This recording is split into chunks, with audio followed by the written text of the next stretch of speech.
Somewhere in the flat farmland west of Cologne, in the autumn of 1589, a farmer fought off a wolf and came away with a trophy. The animal had been at his cattle, or at him, depending on which telling you go by. And in the scuffle, he got one clean swing in and took the beast's left forepaw off at the joint.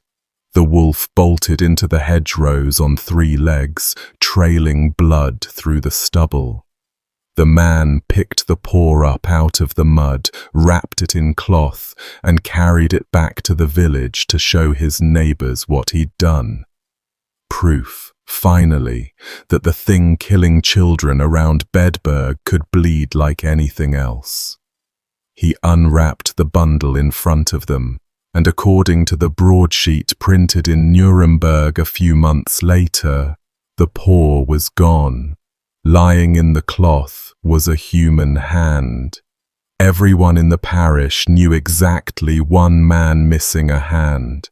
A farmer out at Eprath, a little cluster of houses near the town of Bedburg, a prosperous man, a widower with 2 children, a man they'd all greeted in the lanes for decades. His neighbours had been calling him by his nickname for so long that it had simply become his name. Stumpp, the German word for stump, because where his left hand should have been, he carried a stump. His full name comes down to us in about 6 spellings. Peter Stumpp, Peter Stubber, Peter Stuber, Peter Stumpf. And in a few later retellings, something stranger, Abel or Ubel Griswold. Take your pick. Church registers around Bedburg went up in flames during the 30 Years' War, so nobody will ever pin down which version his own priest wrote in the book when he was baptized, sometime around 1530. What we can pin down is how he died. On the 31st of October 1589, in front of counts and noblemen who had travelled a long way to watch, this ordinary farmer was strapped to a cartwheel, had the flesh torn from his body in 10 places with red-hot pincers, had his arms and legs shattered with the blunt head of an axe, and was then beheaded and burned, while his teenage daughter and the woman he loved burned beside him. The charge sheet behind all of that said he had spent 25 years walking out of his farmhouse, buckling a belt the devil had given him around his waist, and turning into a wolf. Welcome in, everyone. Good to have you here. A huge thank you, as always, to the Patreon supporters and the YouTube members who keep this channel running. If you want to join them, the links to support the channel are down in the description and in the pinned comment. Drop a comment and tell me where in the world you're listening from. I genuinely enjoy going through those, and the spread of countries on the last few videos has been something else. All right.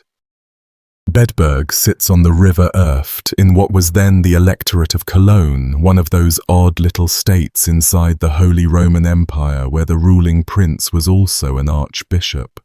Flat country, wet country, good soil, water meadows, dark stands of forest between the villages, and in the 1580s, a landscape that had been chewed up by war. The wreckage comes later. First, meet the man himself while he's still just a farmer. Peter Stumpp was not a drifter or a beggar or one of those marginal figures who usually end up accused of monstrous things in this period. He was, by every account we have, well off.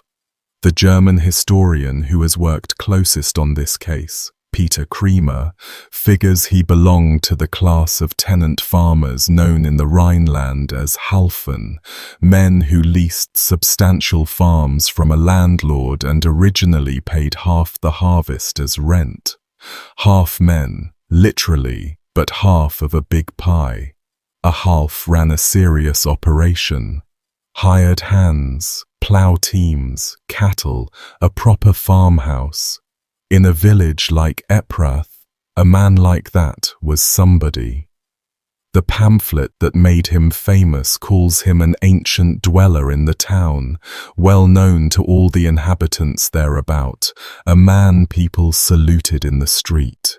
He had standing, he had land under his boots that he'd worked his whole life.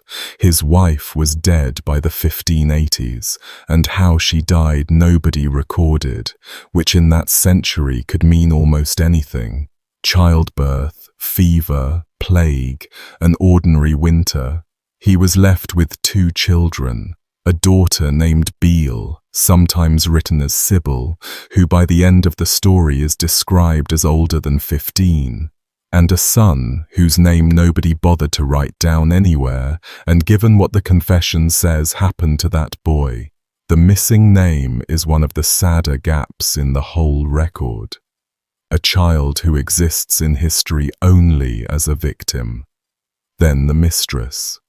Stumpp kept company with a woman named Katharina Trump, and her name wobbles across the sources the same way his does. Trumpen, Trompen, Trompin, and in the Cologne accounts, Tringen.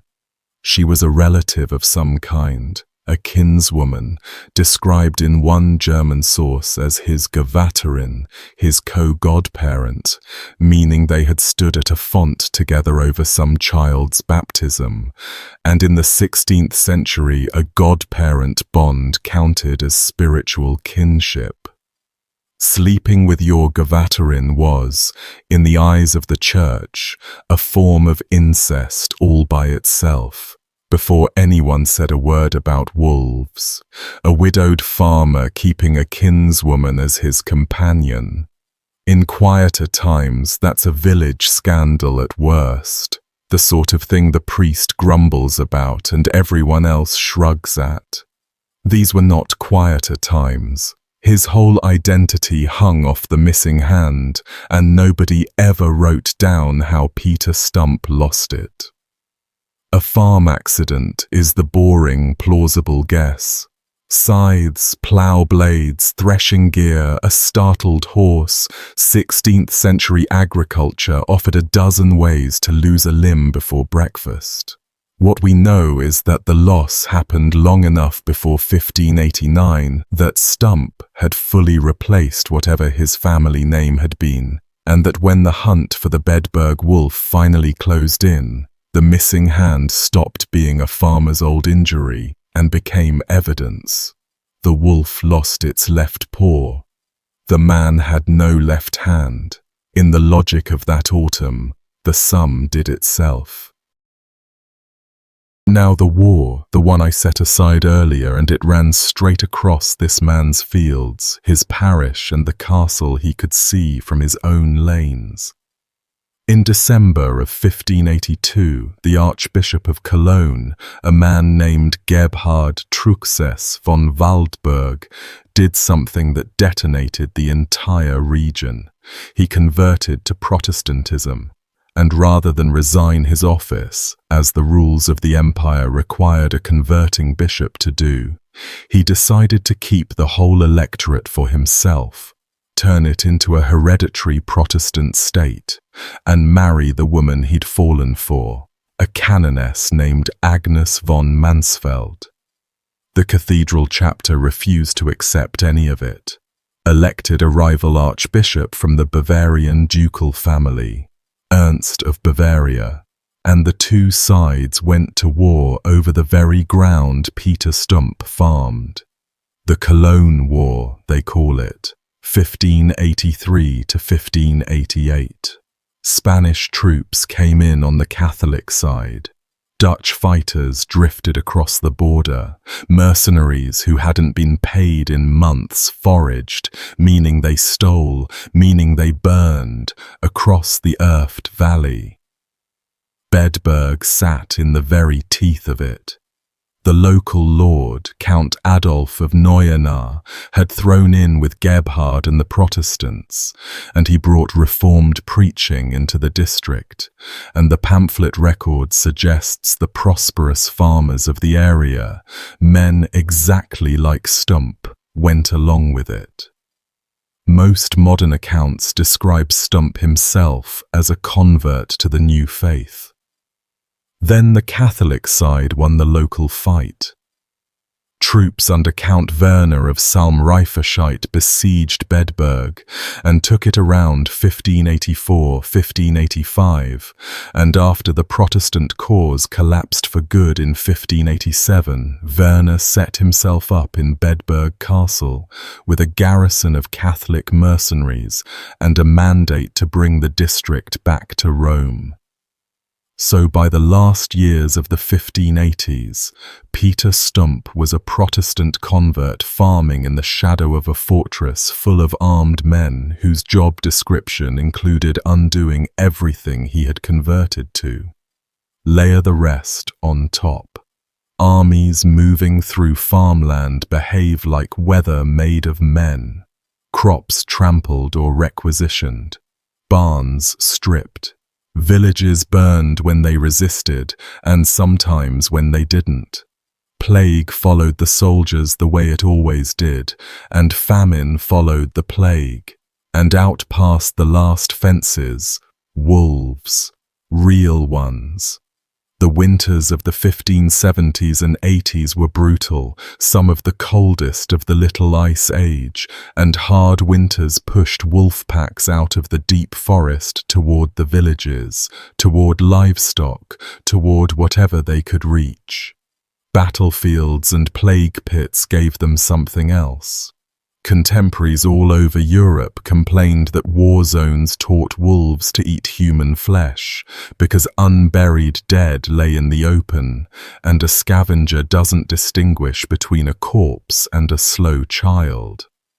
Whether or not you take those complaints at face value, the people of the Erft Valley believed it, and they were finding things in their fields that made the belief easy.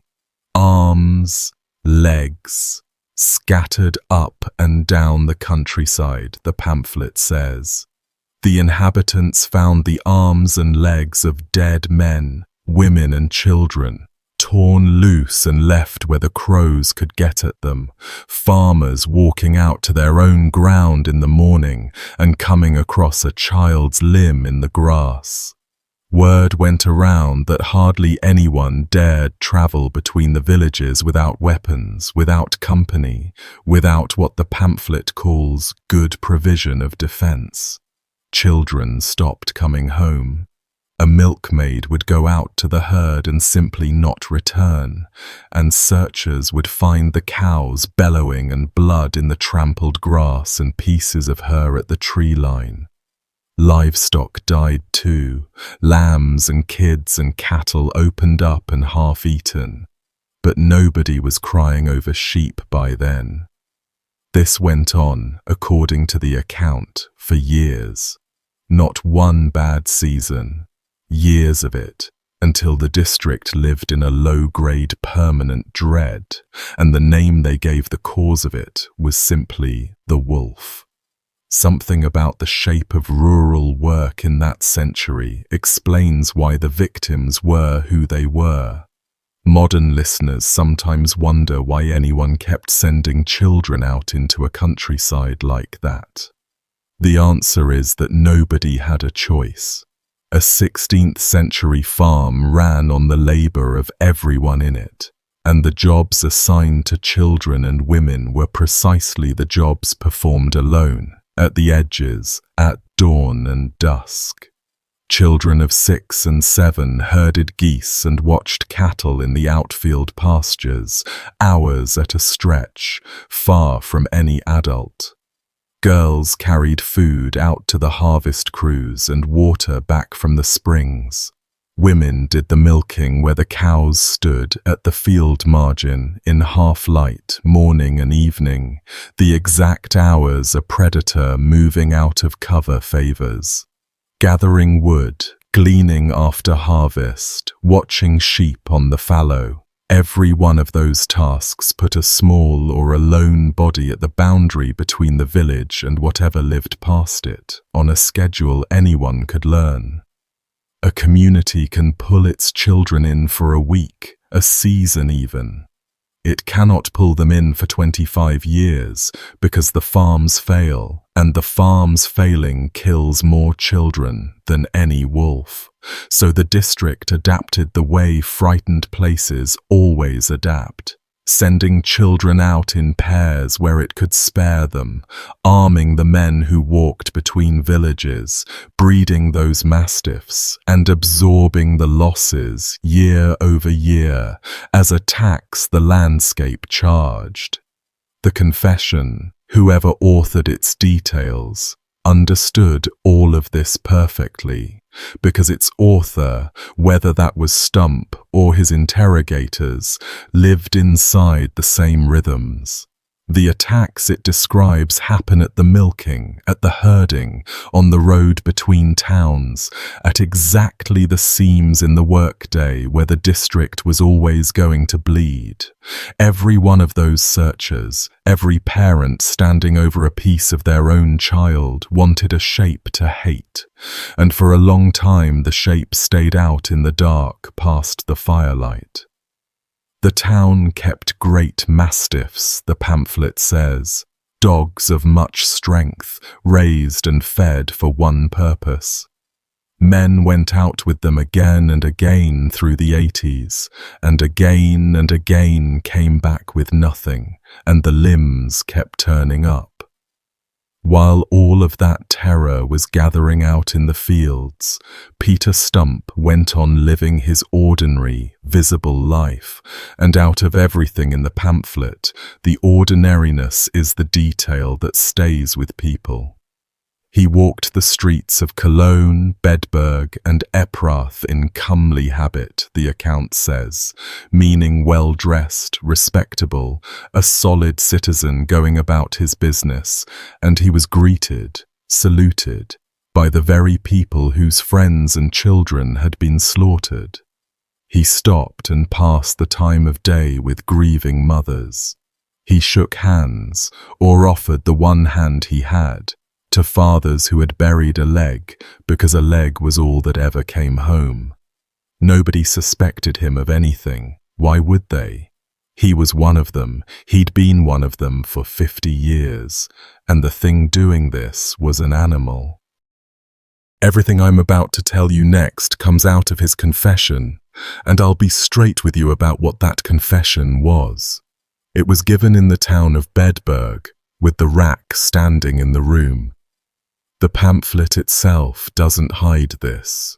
He was put to the rack, it says, but fearing the torture, he voluntarily confessed his whole life.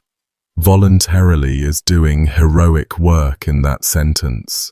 A man looking at the machine that will pull his shoulders out of their sockets, in a legal system where the machine was standard procedure, said what the men around him expected to hear, and how much of what follows was memory, and how much was survival instinct dressed up as memory, you can weigh for yourself as we go.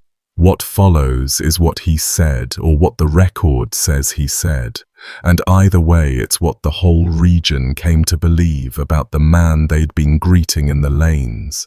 He said it started when he was 12 years old, a boy of 12 in the 1540s, taking up what the pamphlet calls magic, necromancy and sorcery, acquainting himself with wicked spirits and keeping company with them, so that by his own account, he barely remembered a time when he belonged to God at all. And in surveying his desires, the confession goes, the devil eventually came to him with an offer.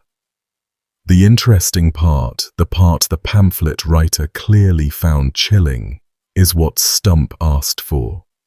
Most pack stories in this period run on greed, gold, land, revenge on a neighbor, a good harvest while everyone else starves.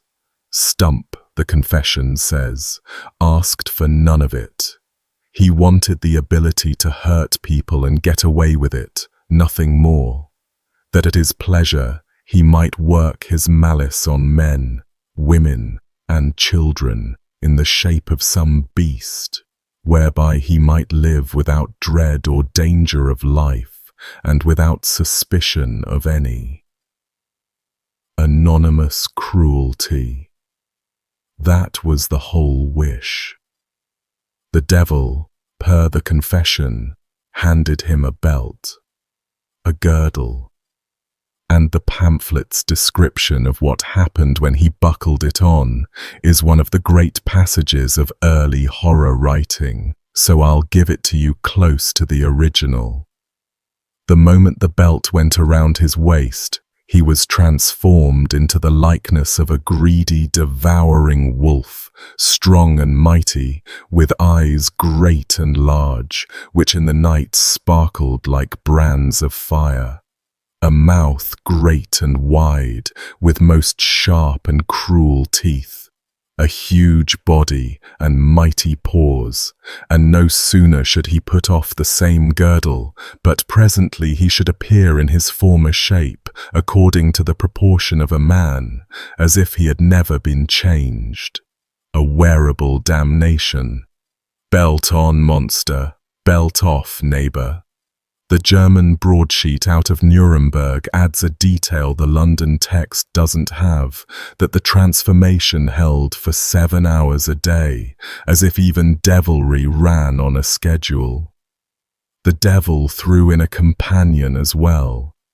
The confession describes a spirit sent to him in the shape of a woman, so fair of face and comely, the pamphlet says, that she seemed more heavenly than mortal, and Stumpp kept her as a bedmate for 7 years before, in the account's phrasing, she proved to be nothing other than a she-devil.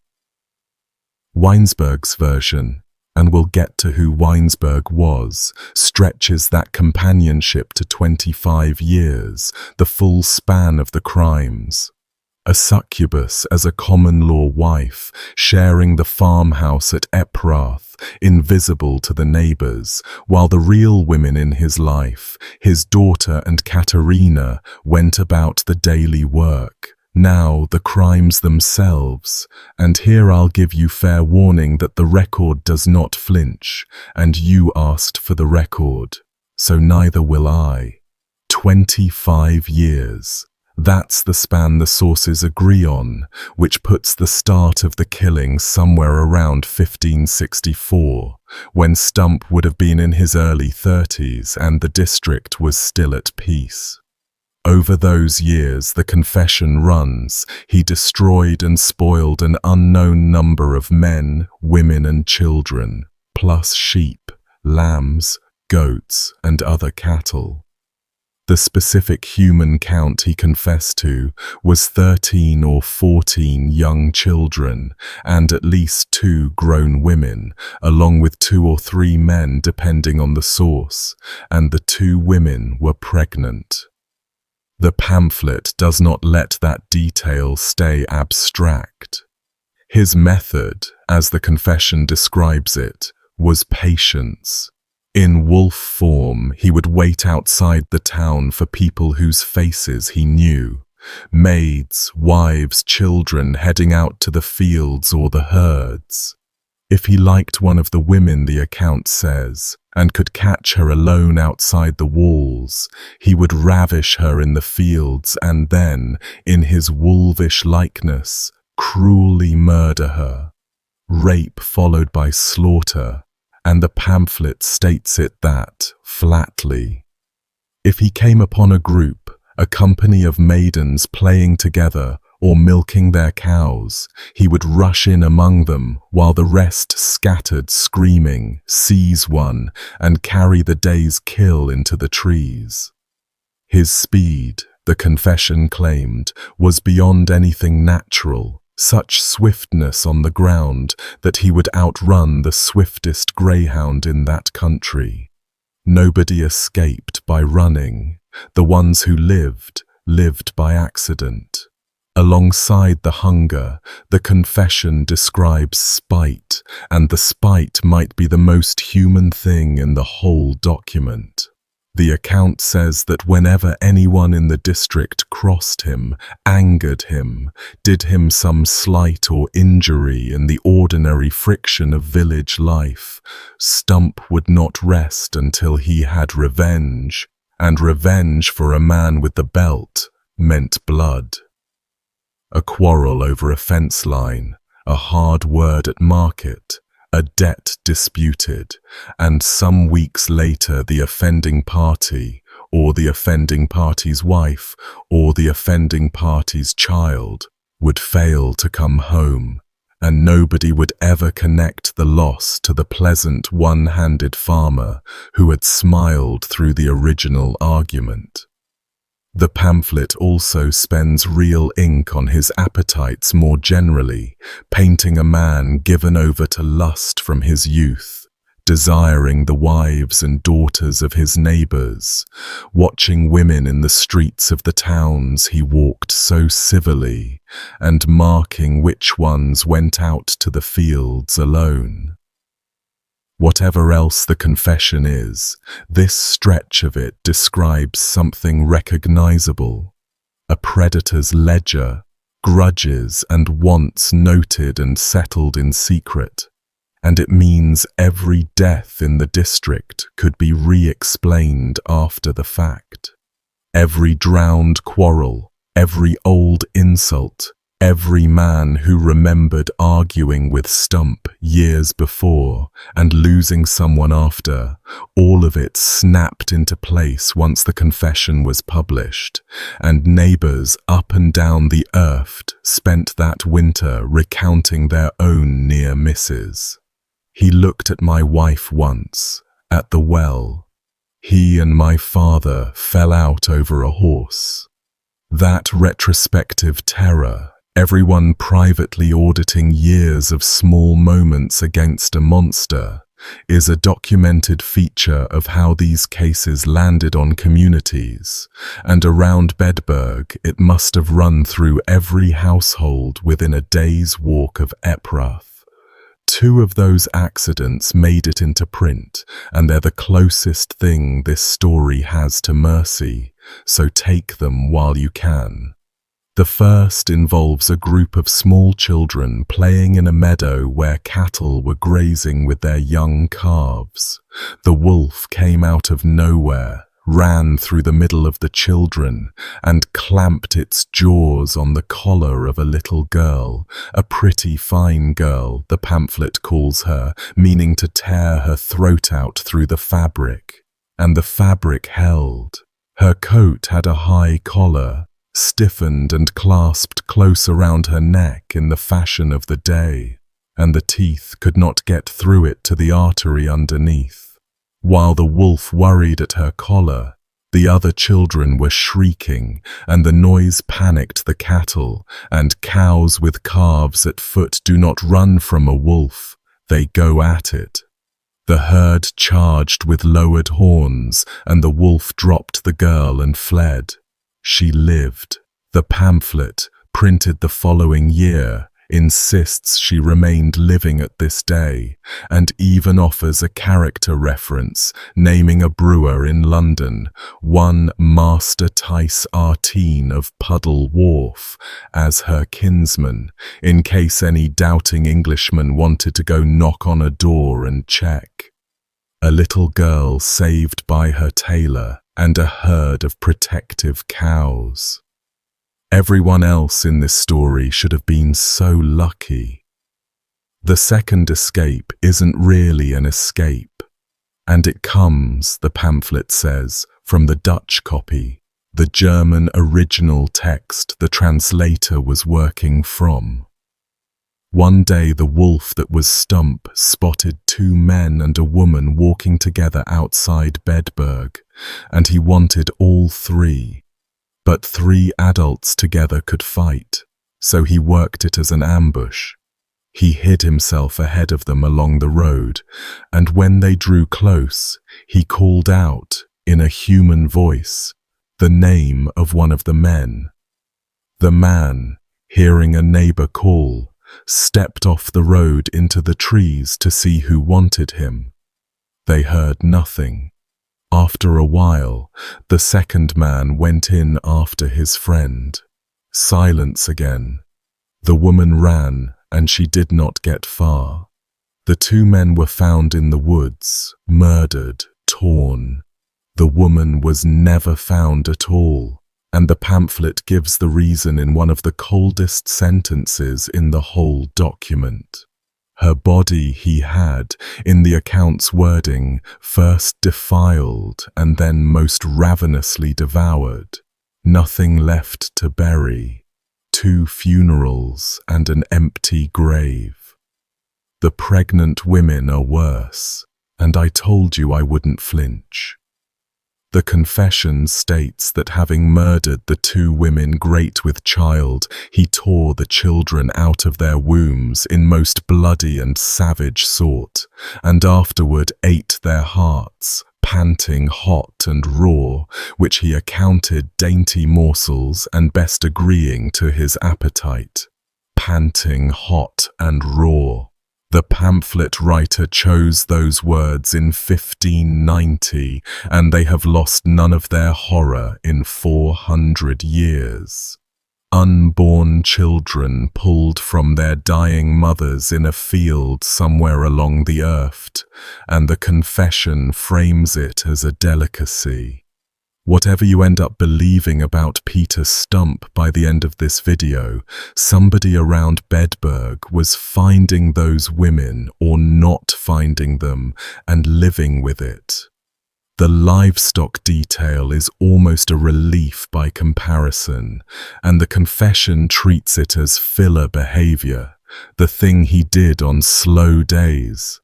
If he could not compass his desire against people, if the roads were empty and the children were kept indoors, then like a cruel and tyrannous beast, he would work his cruelty on brute beasts instead, killing lambs and kids and feeding on them, and the account is specific that he ate them most usually raw and bloody, as if he had been a natural wolf indeed. The as if is the pamphlets, and it's a strange little phrase when you notice it. Even the document that's selling you a werewolf keeps half remembering that this is a man crouched over a lamb in a field with his face in the carcass. Inside his own house, the confession piles on further. He was charged with committing incest with his daughter Beale, the fair young damsel, as the account calls her, and begetting a child on her. He confessed as well to lying with his own sister, and one version has him pursuing his sister-in-law. Add Katerina, the kinswoman and godmother relation he kept openly, and the picture the authorities assembled was of a household rotted through, every bond of family turned inside out, with a demon in the marriage bed on top of it all. How much of that catalogue describes real abuse inside a real farmhouse? And how much was the standard checklist that torture chambers produced in this period? The record can't separate for us. Every sorcery trial of the era wanted incest on the sheet, because incest proved the devil had unmade a man completely. It's also true that abusive men have existed in every century and that daughters have rarely been asked for their side. Beale's voice appears nowhere in any of this. She's 15 some years old. She's carrying accusations she never got to answer in any record we have, and her father's confession is about to kill her. And then his son.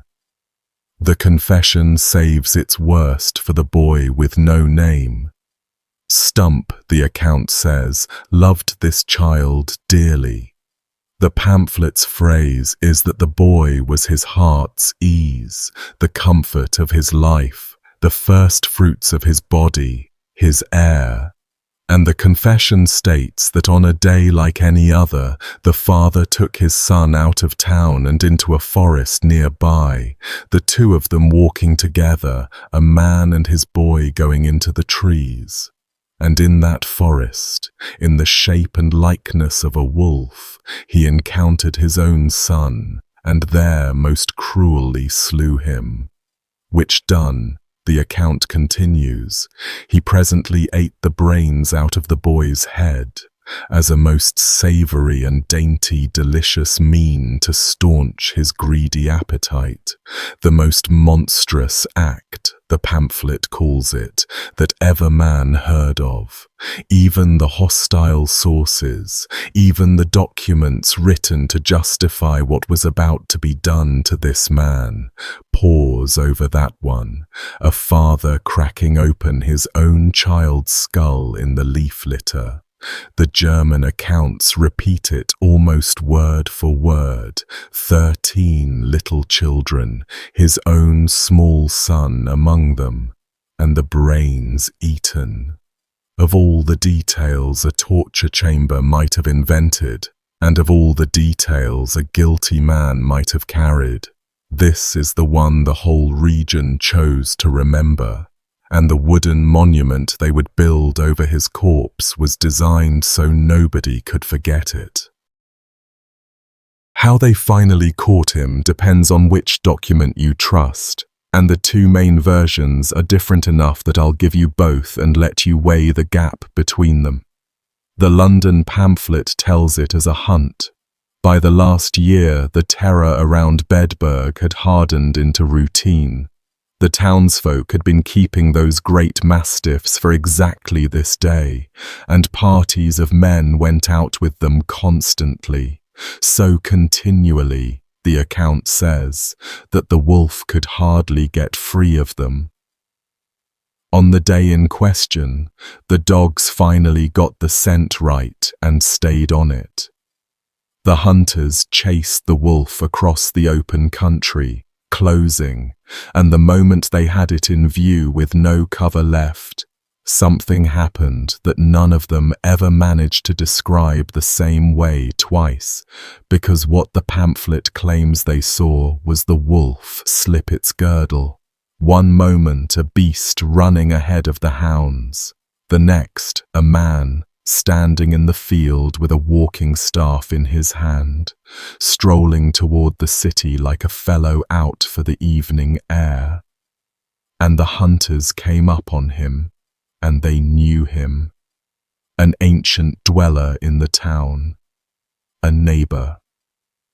They fell in beside him, uncertain, the pamphlet suggests, half thinking their eyes had cheated them in the fading light, and they walked him home in conversation, this man they had just watched a wolf turn into, chatting in the lane.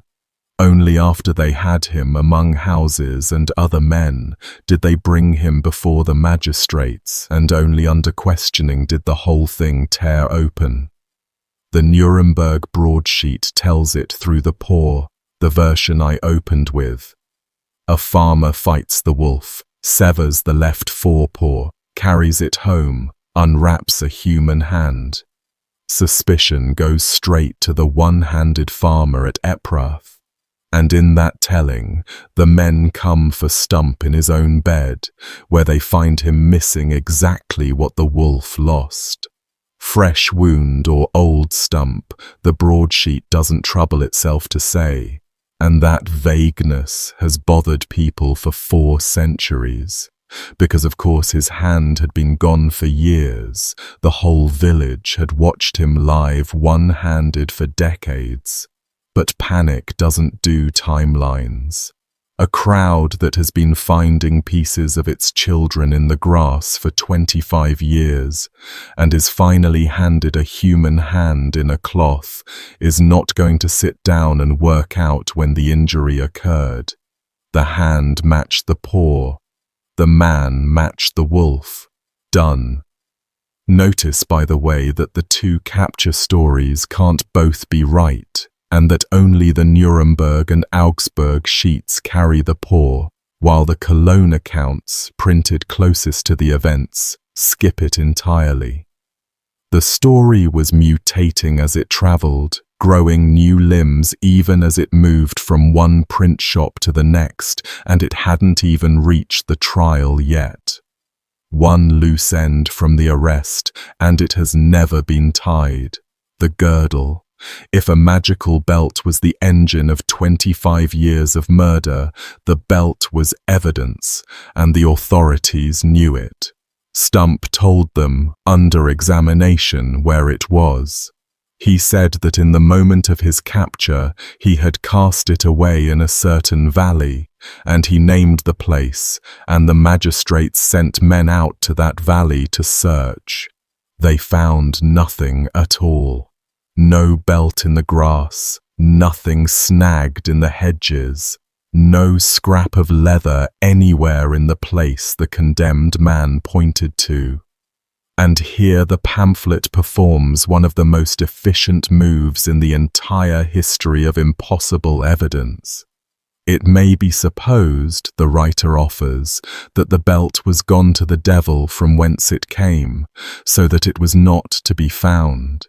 The single physical object that could have anchored the whole case, and its absence gets folded back into the case as further proof.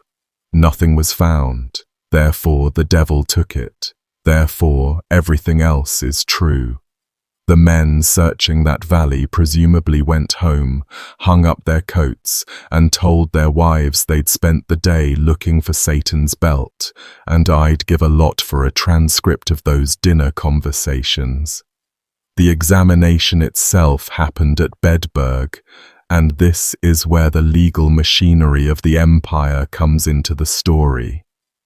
Everything about Stumpp's confession runs through how that machinery worked. Since 1532, the empire had operated under a criminal code called the Constitutio Criminalis Carolina, Emperor Charles V's law. And the Carolina did something that sounds almost reasonable on parchment. It said you could not execute a person on rumor and suspicion alone. You needed a confession or 2 eyewitnesses. And since 2 eyewitnesses to secret sorcery are hard to come by, the confession became everything, and the code helpfully authorized torture as the lawful means of obtaining one, provided the suspicion was strong enough to justify it. Severed limbs in the fields, a one-handed man, a wolf missing a paw, hunters swearing they'd seen a transformation. Suspicion did not come stronger, so the rack came out. The rack, if you've never had it described plainly, was a frame with rollers at either end. The prisoner's wrists went to one roller, the ankles to the other, and the executioner turned the wheels, drawing the body in 2 directions at once. Turn by turn, the joints separate. Shoulders first, usually. The hips resist longer. The pain doesn't spike and pass like a blow. It climbs and then just stays there. And the man operating the wheels can hold you at any point on that climb for as long as the magistrates keep asking questions.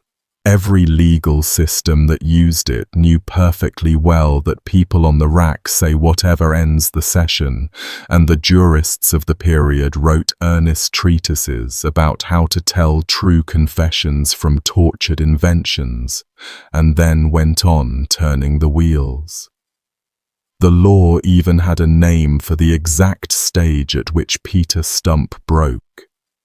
Interrogation under the Carolina ran in prescribed steps, and the first of them, before any wheel turned, was the terition, the formal terrifying, in which the prisoner was brought into the chamber, shown the instruments one by one, and had their use explained to him, sometimes while he was bound onto the apparatus for effect.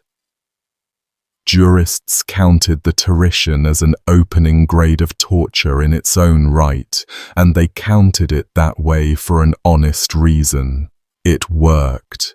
Records across the empire hold prisoner after prisoner who confessed at the sight of the machine, exactly as Stumpp did, and the courts logged every one of those confessions as given freely, before torture, in the fullest confidence of their own paperwork. Freely, in the record's sense, meant only that the wheels had not yet moved, and the word has been doing that same quiet lifting in every summary of this case for 400 years. Stumpp, the pamphlet says, never made them turn it. He was put to the rack and, fearing the torture, confessed his whole life before the machine did its work. 16th century readers took that as damning, a guilty conscience spilling at the first sight of the instrument. You might take it differently. A man in his late 50s with one hand, looking at a device that dislocates the living from their own skeletons, in a room where the questions were not open-ended. Torture examinations of the era ran on prepared question lists. When did you make your pact?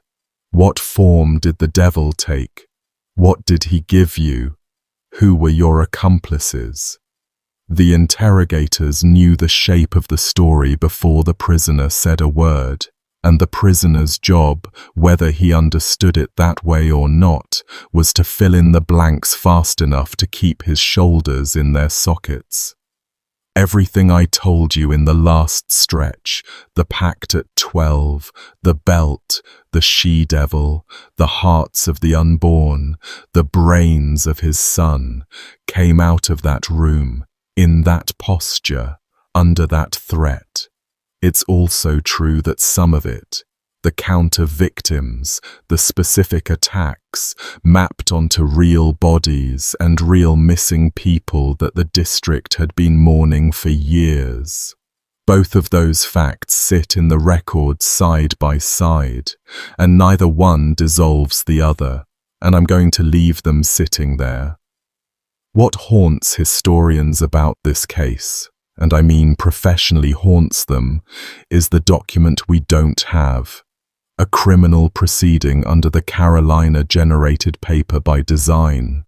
The court clerk sat in the examination chamber and kept the protocol, a running record of the whole process, and in a properly conducted case that dossier held everything.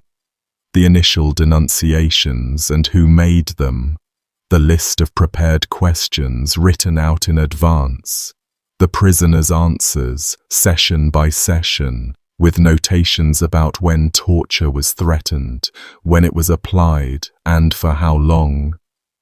The formal confession, the Urgicht, repeated afterward without torture, because the law required a confession to be confirmed freely, a nicety that meant a man fresh off the rack, knowing the rack stood behind the next door, recited his confession again, and the record could then call it voluntary.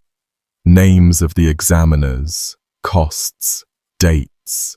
Somewhere in Bedburg, in November of 1589, that dossier existed for Peter Stumpp and probably ran to dozens of pages, and it would answer nearly every question I've raised tonight. Who accused him first, and whether the accusation came from a grieving neighbor or from the castle. What he said in his own words before the question lists shaped them, whether he named the killings himself or assented to a list presented to him, whether Beale was examined and what a 15-year-old girl said in that room, and whether anybody wrote it down. Every werewolf documentary ever made has been, in a sense, a search party for that file, and the file is gone, burned or damp-rotted or pulped centuries ago along with the parish registers, and what we hold instead is the commercial press coverage. Take a second with how odd that is. The most famous werewolf trial in history survives exclusively through its tabloids. Everything sober perished. Everything lurid was mass-produced, exported, translated, and archived, and so the lurid version became the historical record by default, and that's a lesson that reaches well past Bedburg. Ask yourself sometime which documents of our own era will survive 4 centuries, and whether they'll be the careful ones. Word of what was unfolding travelled the 20-odd miles to Cologne fast, and we know that because of a man I've mentioned twice now and owe you an introduction to. Hermann von Weinsberg was a Cologne city councilman, a lawyer, a lifelong bachelor of regular habits who kept one of the great private diaries of the 16th century, decade after decade of daily entries about his meals, his relatives, his city, and whatever news came over the walls. Through the summer of 1589, he wrote, the rumour went strangely about concerning this farmer out by Bedburg. Strangely is his word. The city was chewing on the story for months before the trial concluded, embellishing it in taverns, and Weinsberg, a careful man, wrote down what he heard while repeatedly flagging that he was writing down what he heard. Man sacked, he keeps noting, people say, it is said. He records the belt, the wolf shape with a man's understanding inside it, the 25 years with the she-devil, the daughter, the godmother relation, Tringen Trumpen, the 13 children of 6 or 7 years old torn apart, the little son whose brain was eaten. After all of that, this cautious, pious, utterly conventional city lawyer adds a paragraph that nobody in his century asked him for. Sorcery, he writes, is a secret, hidden matter beyond my understanding. That everything said, dreamed, and gossiped about magic is true, that I cannot altogether believe. Who knows whether it be a fraud, a deception, an illusion? He leaves hidden things, he says, to God to judge. One man in Cologne, writing for no audience but his own descendants, looked at the story his whole city believed, and quietly wrote, maybe. Then he went on recording the execution details like everyone else, because doubt in a diary never stopped a sentence being carried out. The sentence came down on the 28th of October, 1589. Stumpp was condemned as the principal malefactor, and alongside him, condemned as accessories to diverse murders, stood the 2 women of his household. His daughter Beale, the teenager, convicted of incest with her father and of concealing what he was, and Katharina Trump, his companion, convicted, in the fuller accounts, on the theory that no ordinary woman could have shared a werewolf's life in ignorance, with some versions going further and holding that she must have been something inhuman herself, a she-wolf in a woman's shape, sent to him by the devil. Neither woman was accused of killing anyone.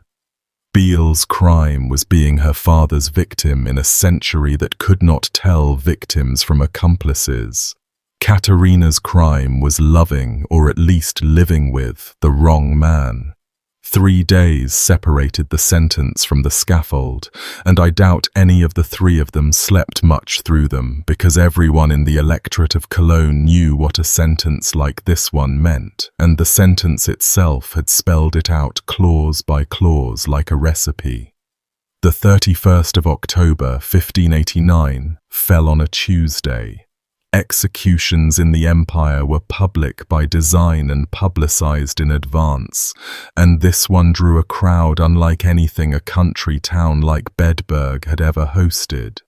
The pamphlet says the deaths took place in the presence of many peers and princes of Germany, and other sources fill in the picture: counts, lords of the surrounding territories, magistrates, churchmen, men of rank who had ridden considerable distances through a war-wrecked countryside in late October to stand in a field and watch a farmer die. Look at that guest list again. Executions happened constantly in this period. Thieves and murderers went to the rope and the wheel every assize season, and the nobility did not, as a rule, clear their calendars for a rural killer. They cleared them for this one. Whatever Peter Stumpp was, the people in charge of his world had decided that his death needed witnesses of quality, and historians have been arguing over the implications of that audience ever since. Hold the thought. First, you need to see what those noblemen came to see. The condemned were brought out together, the father and the two women, to a scaffold where the instruments were already waiting. A great cartwheel, laid flat and mounted where the crowd could see it. A brazier of coals with iron pincers heating in it. A heavy axe, a block, stakes and piled wood for 3 fires. The executioner and his assistants moving among all of it with the unhurried competence of men doing a job they had done before, though never, perhaps, quite this version of it, because the sentence handed down 3 days earlier had been designed as an escalation beyond the ordinary, a death constructed to fit the crimes it answered. Stumpp went first, as principal. They stretched him on the wheel and bound him to it, spread-eagled across the rim and spokes, and the first stage began. The executioner drew the pincers out of the coals glowing, and with red-hot burning pincers, in the sentence's own words, in 10 several places, had the flesh pulled off from the bones. 10 times. Understand what that instrument does. Heated iron jaws close on a handful of the body, the chest, the upper arm, the thigh, and the metal sears as it grips, cauterizing even as it crushes, and then the executioner pulls, and the gripped flesh tears away from what's underneath. The wound smokes, the smell reaches the crowd. Then the pincers go back in the coals, because there are 9 more places to go, and the man on the wheel is awake for all of them, and the sentence has been written so that he will stay awake, because nothing done so far touches anything a body strictly needs to keep living. 10 separate tearings, 10 smoking craters in his flesh, spaced out by the reheating of the iron. The crowd of peers and princes watched every one, and somewhere in that crowd, unless they were mercifully held apart, 2 condemned women watched too, knowing their own fires were already stacked.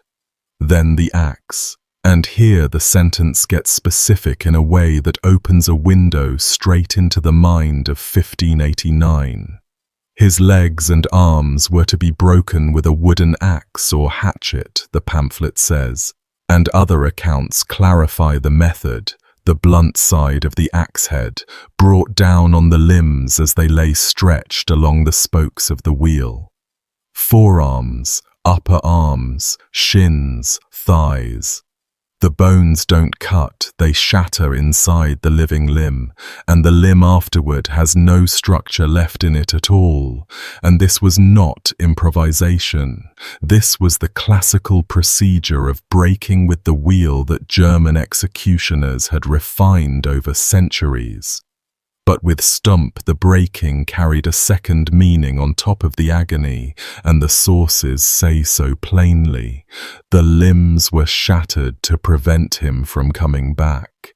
A sorcerer who could put on a wolf's body in life might manage worse tricks in death, and a corpse with pulverized arms and legs cannot dig, cannot walk, cannot return from the grave to take up his practices again.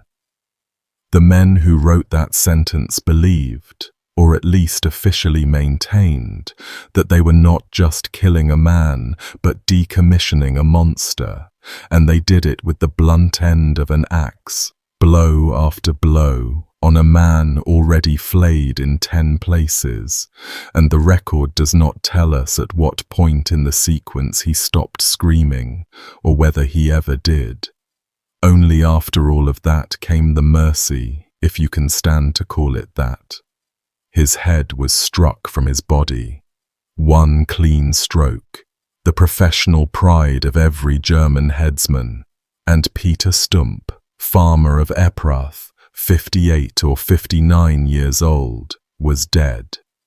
The body that remained, burst, torn and headless, was taken from the wheel and given to the third fire. The women had to watch, and then it was their turn. Retellings tend to hurry past the women to get back to the werewolf, and they deserve better from us than they got from anyone that day. So what follows is exact. Peter Stumpp and Katharina Trump were sentenced to be burned alive, their bodies to ashes, the same time and day, and the fuller accounts add that before the fires were lit, they were flayed and strangled. Flayed, skin stripped from the living body. Strangled, though in accounts of this kind strangling at the stake was sometimes the executioner's rough mercy, and sometimes only partial. A tightening that took consciousness rather than life, and the record for these two women doesn't tell us which they received. What it tells us is that a girl in her mid-teens, pregnant by her own father if the confession is to be believed, or simply pregnant by him in fact if the darker ordinary explanation is the true one, died in fire beside the pyre of the man who had done it to her, condemned as his accomplice.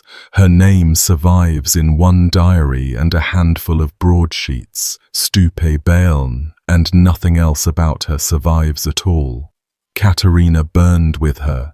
2 women killed for proximity, their deaths choreographed as supporting acts, and the crowd of quality watched that too, and then, presumably, went to dinner. The authorities weren't finished, though, because the last act of the day was aimed not at the dead, but at everyone who would ever pass that spot again. The magistrates of Bedburg ordered a monument built, and the pamphlet describes it exactly, and the famous woodcut illustrates it, so we know what travellers on the earthed roads saw for years afterward. A high pole was set upright in the ground, and the torture wheel itself, the one his body had been broken on, was fixed to the top of the pole, hoisted up flat against the sky. Onto the wheel they mounted the carved likeness of a wolf, framed in wood, so that no one could mistake what the man had been, and above the wooden wolf, at the very summit of the pole, they set Peter Stumpp's severed head. Around the rim of the wheel they hung 16 pieces of wood, each about a yard long, one for every person perfectly known in the pamphlet's phrase to have been murdered by him. 16 strips of wood turning in the wind over a field near Bedburg. A head going through the stages every head on a pole goes through in full public view, above a wooden wolf, above a wheel still marked with the business of that Tuesday. The pamphlet calls it a warning to all sorcerers and witches, a continual monument to all ensuing ages. Farmers ploughed within sight of it. Children who had grown up afraid of the fields grew up a little further within sight of it. Whether it made anyone feel safer, no source says. One small discrepancy, while the smoke settles. The older summaries and the potted biographies you'll find in a dozen books put the execution at Cologne, the great city, and the date of the 31st of October is solid across everything. But Weinsberg, the Cologne diarist sitting in Cologne, describes the condemned man as having been taken to Bedburg, and the Bedburg magistrates raised the monument, and the modern consensus follows the local sources and places the scaffold at Bedburg, the small town at the center of the terror, with the news reaching Cologne almost immediately, and the city absorbing the event so thoroughly that it adopted the execution as its own.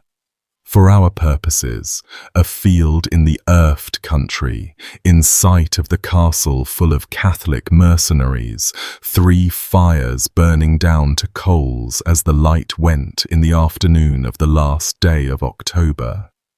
That's where this part of the story ends, and where the next part begins, because a story this loud does not stay in a field. Within months it was in print in at least 4 cities, and within a year it had crossed the sea. News in the 16th century moved on paper, single printed sheets and cheap little pamphlets sold in market squares, and the death of the Bedburg werewolf turned out to be exactly the product that industry was built for.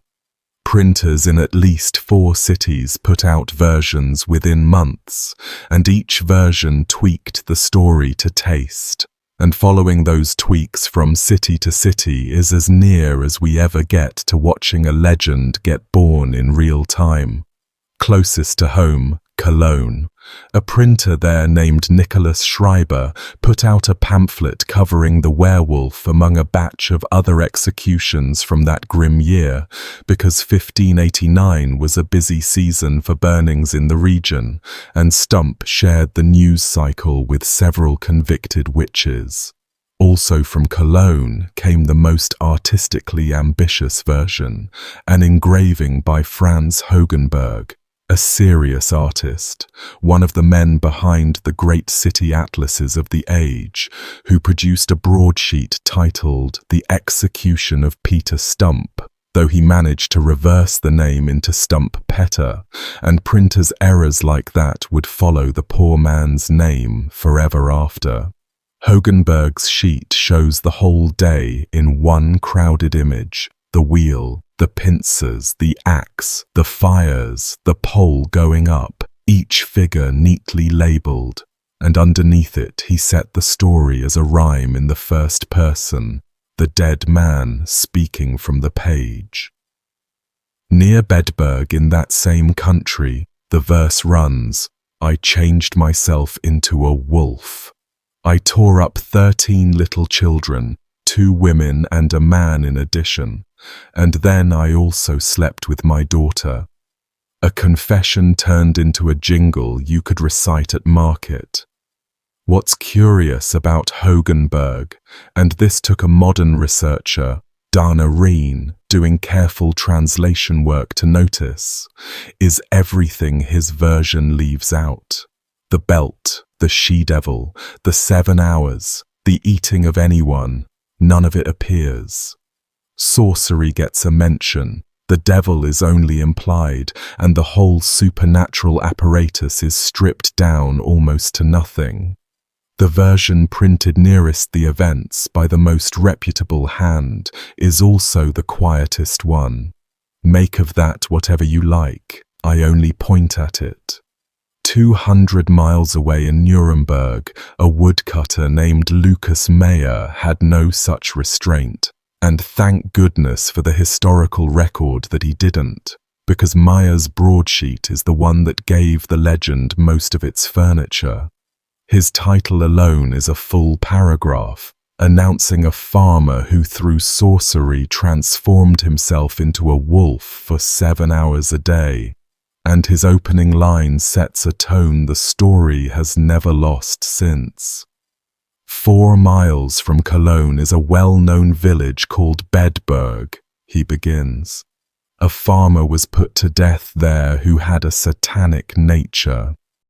It is terrible to listen to it, printed right on the advertisement, the 16th century equivalent of viewer discretion advised, deployed for exactly the reason it's deployed today. Meyer is the source for the severed paw becoming a hand. Meyer gives us the 7 hours. Maya has the confession running in the dead man's voice again. For 25 years I slept with an actual she-devil. Besides that she was my godmother, slept also my daughter. His tally runs to 13 small children, my own son among them, whose brains were eaten, besides 3 grown people killed.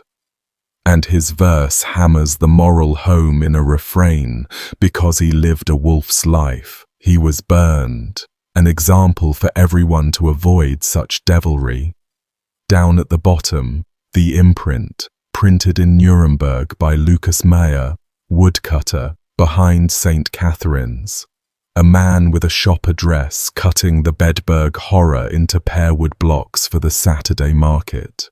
His sheet sold well enough that a printer in Augsburg, Johann Nageler, put out a near-identical copy, and between the two of them the story covered the southern German book trade. From the Rhineland to Nuremberg to Augsburg, and onward, copies and retellings reaching Denmark and Antwerp, tens of thousands of square kilometers of Europe getting the werewolf with their weekly news. England came next.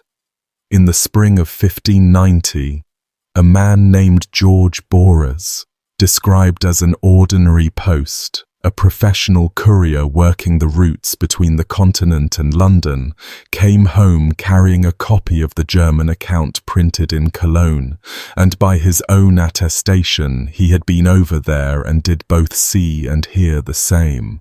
Somebody translated it, possibly Bors himself, and a London stationer named Edward Venge printed it as a 16-page pamphlet to be sold at his shop in Fleet Street at the sign of the Vine.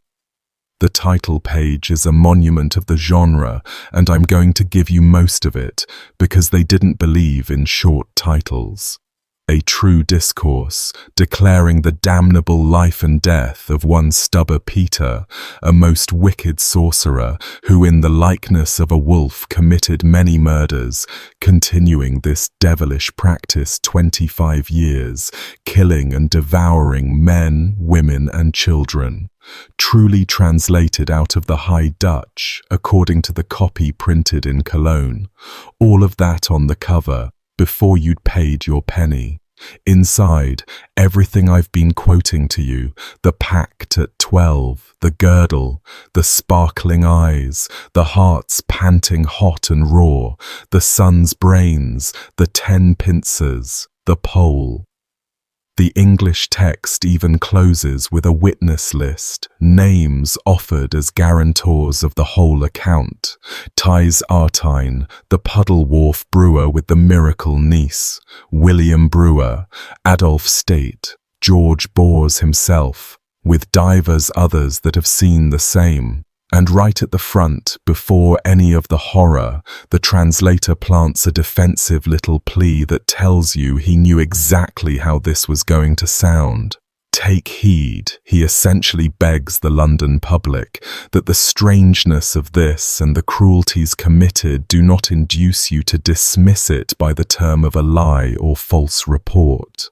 Even the man selling the werewolf pamphlet knew half his customers would call it a tall tale. He printed it anyway, and Fleet Street bought it. Then the pamphlet did what cheap print always does.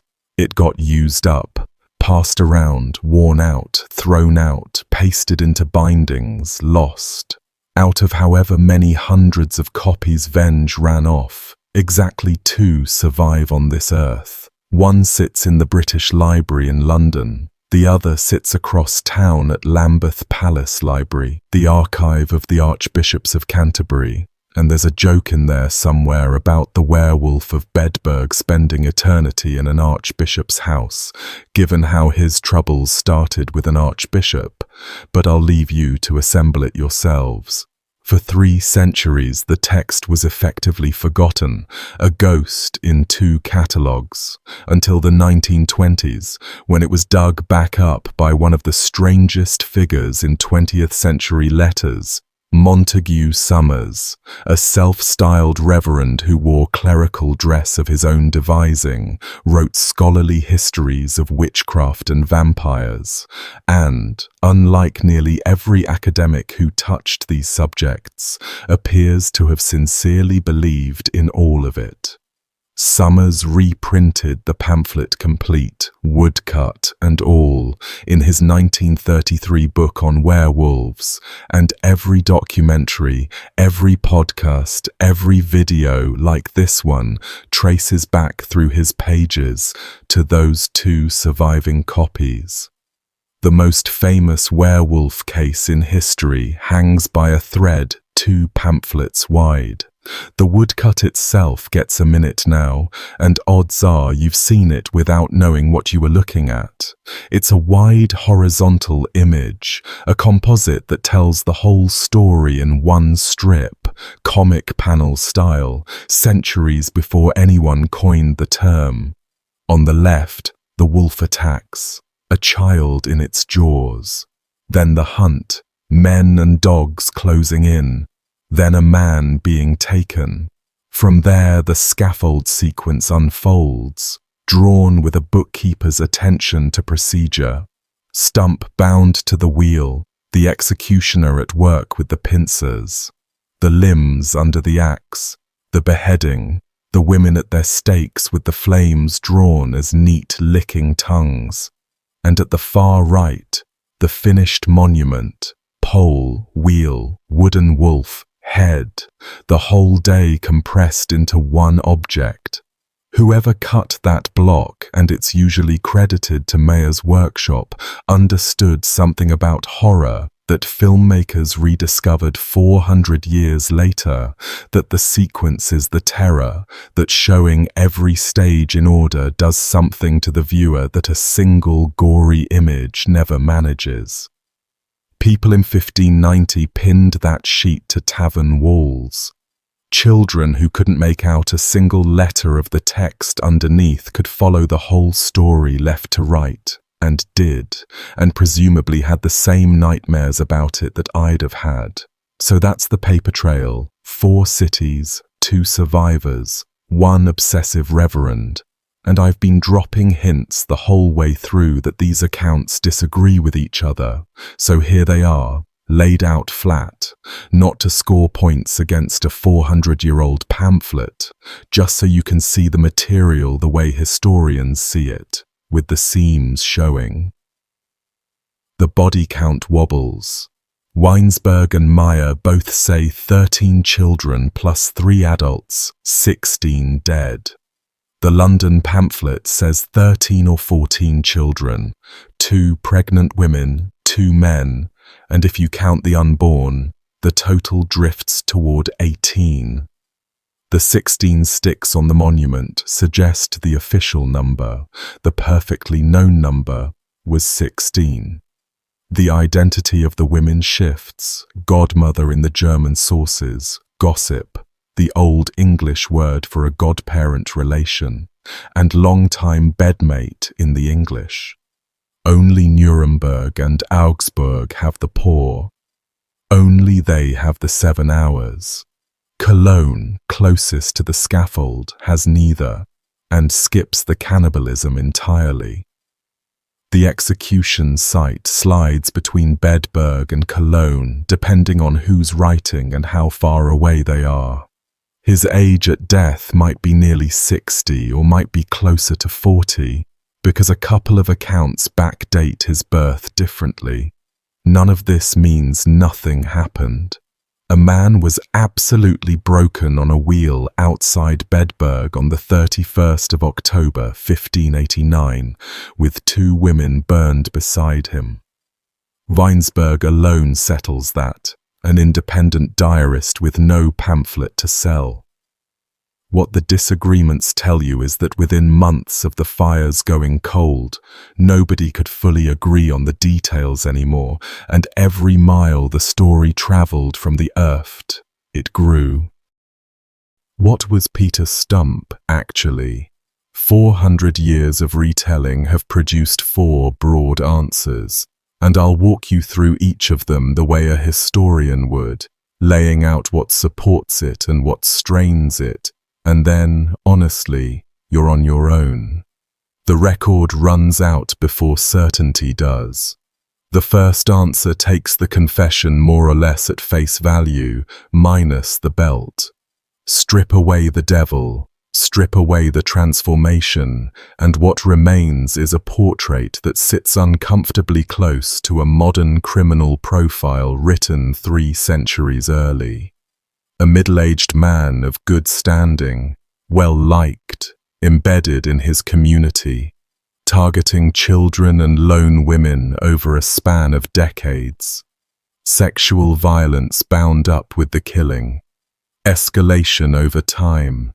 Cannibalism, or at least mutilation extreme enough that cannibalism was the explanation reached for. Victims chosen from among people who knew and trusted him, and a social mask maintained so completely that he could greet the bereaved in the street.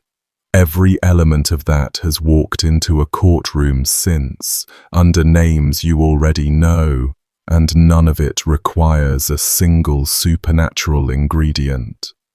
Under this view, the wolf was the community's translation of something it had no other vocabulary for. 16th century Bedburg had no concept of a serial predator and no vocabulary for a respectable neighbor who does these things for pleasure. Its traditions supplied men who put on wolf shapes to do exactly these things. When the crimes exceeded what a man could be, the man was made into something else, and the confession, whatever pressure produced it, mapped onto real bodies. Actual children had been dying around Bedburg for years.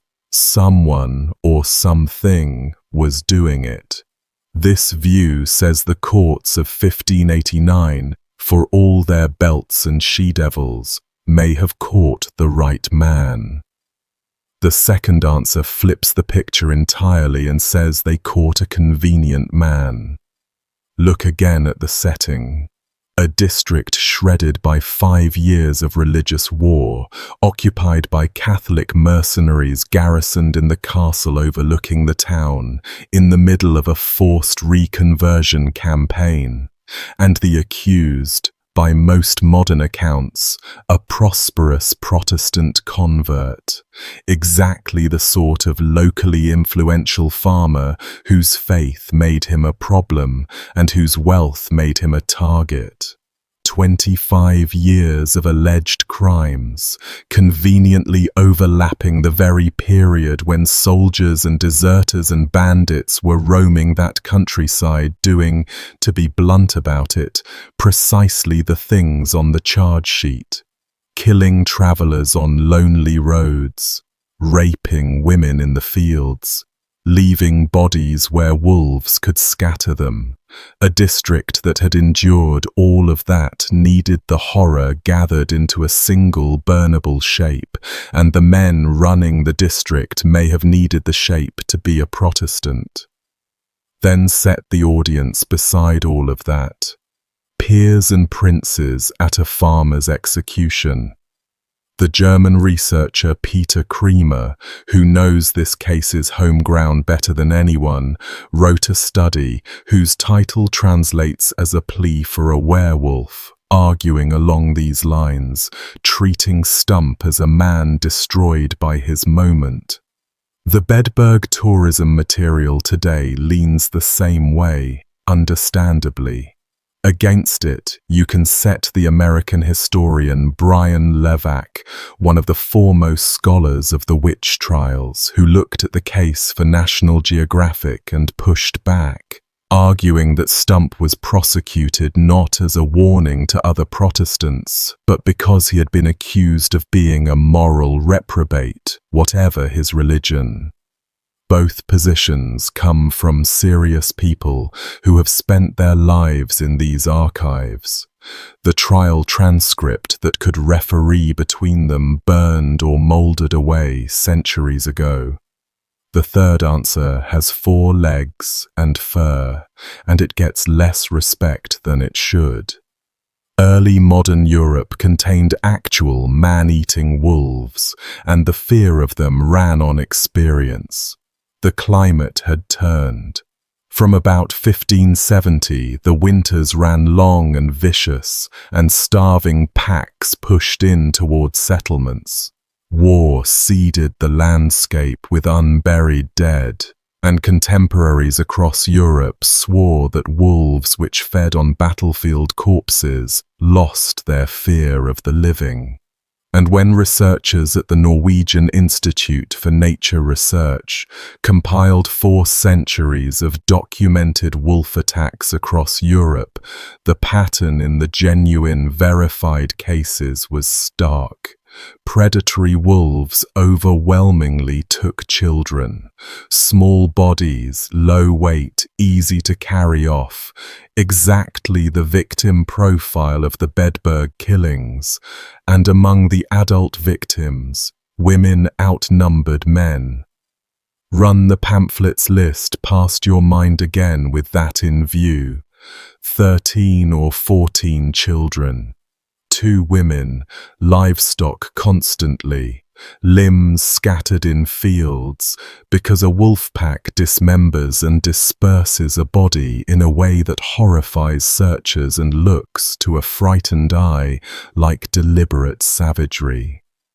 Under this view, the Bedburg wolf was a wolf, or several wolves across 25 hard years. And the district, unable to bear an enemy it couldn't punish, put the wolf on trial in the body of a one-handed farmer. The wolf, mind you, could never be made to confess or repent. The farmer could do both, on a scaffold, in front of princes. And the 4th answer looks inward, at the possibility of a sick man. Physicians were floating versions of this at the time.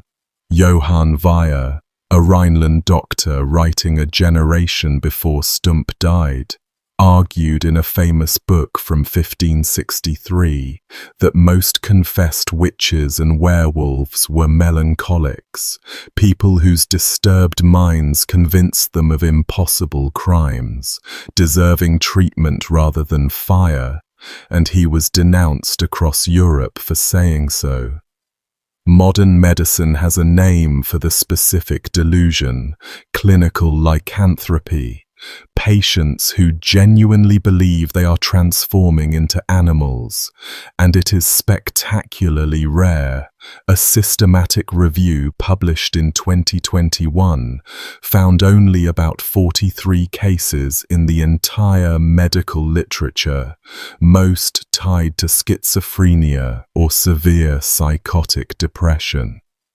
Rare, but real. And a man in the grip of it, caught in a district already primed by dead children, would have confessed with terrible sincerity. Alongside that, you'll see 2 environmental theories offered. Ergot, a fungus that grows on damp rye and produces alkaloids chemically related to LSD, capable of causing hallucinations in whole villages that ate the contaminated bread, and the Rhineland's wet climate suited it. And rabies, spread by exactly the animal bites this landscape offered in abundance, producing in its victims aggression, spasms, terror of water, a human being visibly turning into something else over days in front of neighbors who then told stories about it. None of these can be tested against a man whose bones went into a fire in 1589. All of them were present in his world. 4 answers. And after a long while in this material, the honest position is this: they aren't mutually exclusive, and the sources are too thin to crown any of them. A real predator, animal or human, could have stalked that district, and the trial could still have chosen its defendant for political convenience, and the confession could still be a tortured man reciting his interrogator's checklist, and some sliver of it could still be true. A few writers have gone all the way to the far end and asked whether Peter Stumpp existed at all, given how much of the story hangs off one lurid pamphlet, and the fair reply is that Weinsberg's diary, private, skeptical, and never meant for publication, independently confirms the man, the arrest, the charges, and the execution. Somebody named Stumpp absolutely died on that wheel. Everything else about him we hold at one remove through documents written by people who wanted us to draw a conclusion. Draw yours. Weinsberg drew his in 1589, and it was a shrug pointed at heaven, and I've never found a better one. Modern true crime, incidentally, has fully adopted the man, and you'll see Peter Stumpp described all over books and websites as one of the first documented serial killers in history, sometimes flatly as the first, and that label smuggles in more certainty than the record can carry. Documented is doing a lot of quiet work in the phrase. What's documented is an accusation, a tortured confession, and an execution. The murders themselves stand documented only in the sense that the district's dead were real, and a court attributed them, and by that standard the competition for the title is crowded with equally uneasy cases. The comparison everyone reaches for is Gilles de Rais, the French marshal, companion of Joan of Arc, hanged in 1440 after confessing under threat of torture and excommunication to the abduction, violation, and murder of dozens upon dozens of children in his castles. A case with the same terrible architecture, enormous confessed horrors, procedural pressure, a defendant whose wealth stood conveniently forfeit, and centuries of argument afterward about whether the court destroyed a monster or manufactured one. Stumpp is essentially the peasant edition of that problem, one rung down the social ladder and one country over, and the honest label for both men is the same. Either among the worst killers of their centuries or among the most completely destroyed innocents, with the paperwork burned in both cases.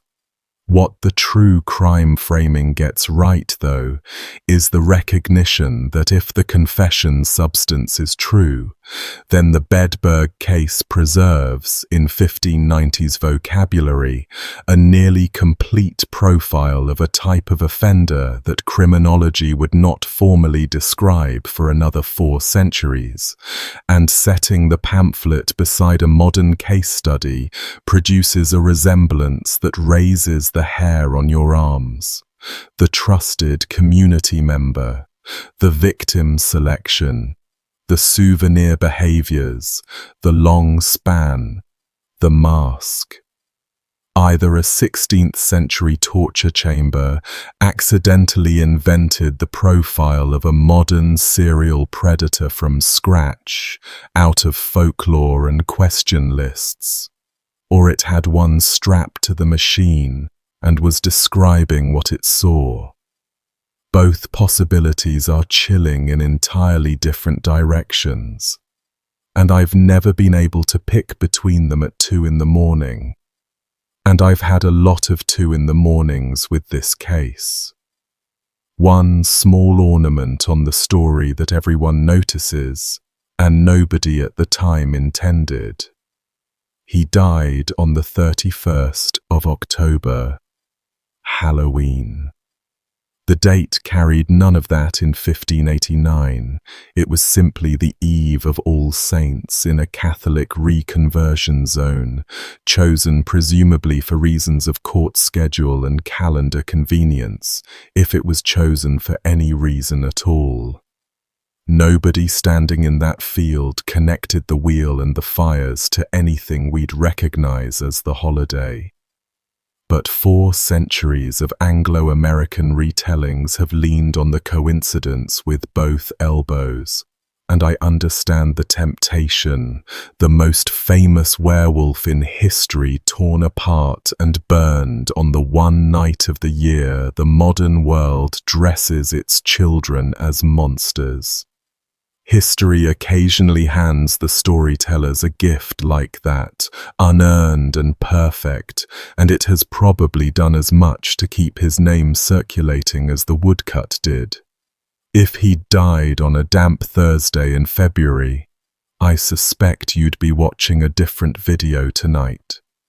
The men judging him found a wolf belt perfectly plausible, and the books on their shelves explain why.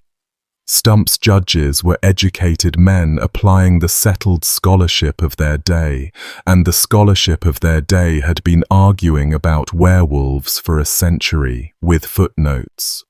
The foundation text was the Malleus Maleficarum, the Hammer of Witches, published in 1486, 100 years before Bedburg, and the interesting thing about the Malleus, given its reputation, is that on the specific question of transformation, it was cautious.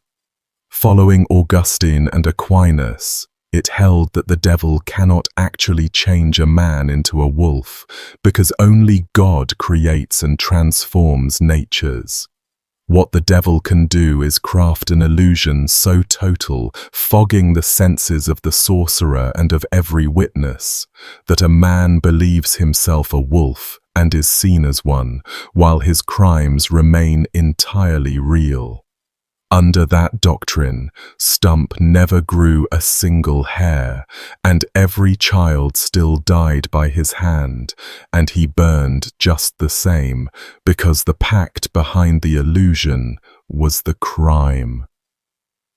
Then in 1580, 9 years before the Bedburg trial, the French jurist Jean Bodin, one of the most respected legal minds in Europe, published a furiously influential book on demonology arguing the opposite, that transformations were physically real, that the devil could and did remake bodies, and that judges who doubted it were soft on Satan.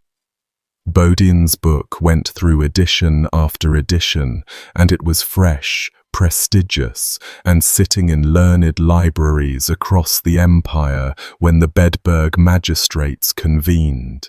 And against both stood our Rhineland physician Weyer, with his melancholy diagnosis, getting himself denounced by Bodin personally. So a judge in 1589 could reach for 3 authoritative positions. The wolf is an illusion, but burn him. The wolf is real, so burn him. The wolf is an illness, treat him, and almost nobody chose door 3. Stumpp's sentence, with its flesh tearing and its limb breaking to stop him rising from the grave, tells you his judges shopped somewhere between doors 1 and 2 and took the precautions seriously. He wasn't the first man fed to that machinery, and setting his case beside its siblings shows you both how ordinary it was and how it came to eclipse all the others. 16 years before Bedburg, in the winter of 1573, the region of Franche-Comté tried a hermit named Gilles Garnier, remembered as the Hermit of Dole. Garnier was everything Stumpp wasn't. Poor, marginal, half-starved, living with his wife in a hovel outside town, and the crimes confessed were dreadfully similar. Children taken from vineyards and woods, strangled, torn, partially eaten, and in one detail that scandalized even his judges, Garnier admitted carrying flesh from a child home to share with his wife. His supernatural mechanism was an ointment rather than a belt, given to him by a spectre while he was out hunting, misery and hunger having softened him up for the offer. The Parliament of Dole convicted him on the testimony of witnesses and his own confession, and he was burned alive in January 1573, no merciful strangling recorded. Same crimes, same confession structure, same fire, and hardly anyone outside specialist circles knows his name, while Stumpp got the international press. The difference was distribution. Garnier died before the broadsheet machine picked his story up at scale. Stumpp died into the arms of 4 print shops and a courier bound for London. 9 years after Bedburg, France produced the case that shows the other road the law could take.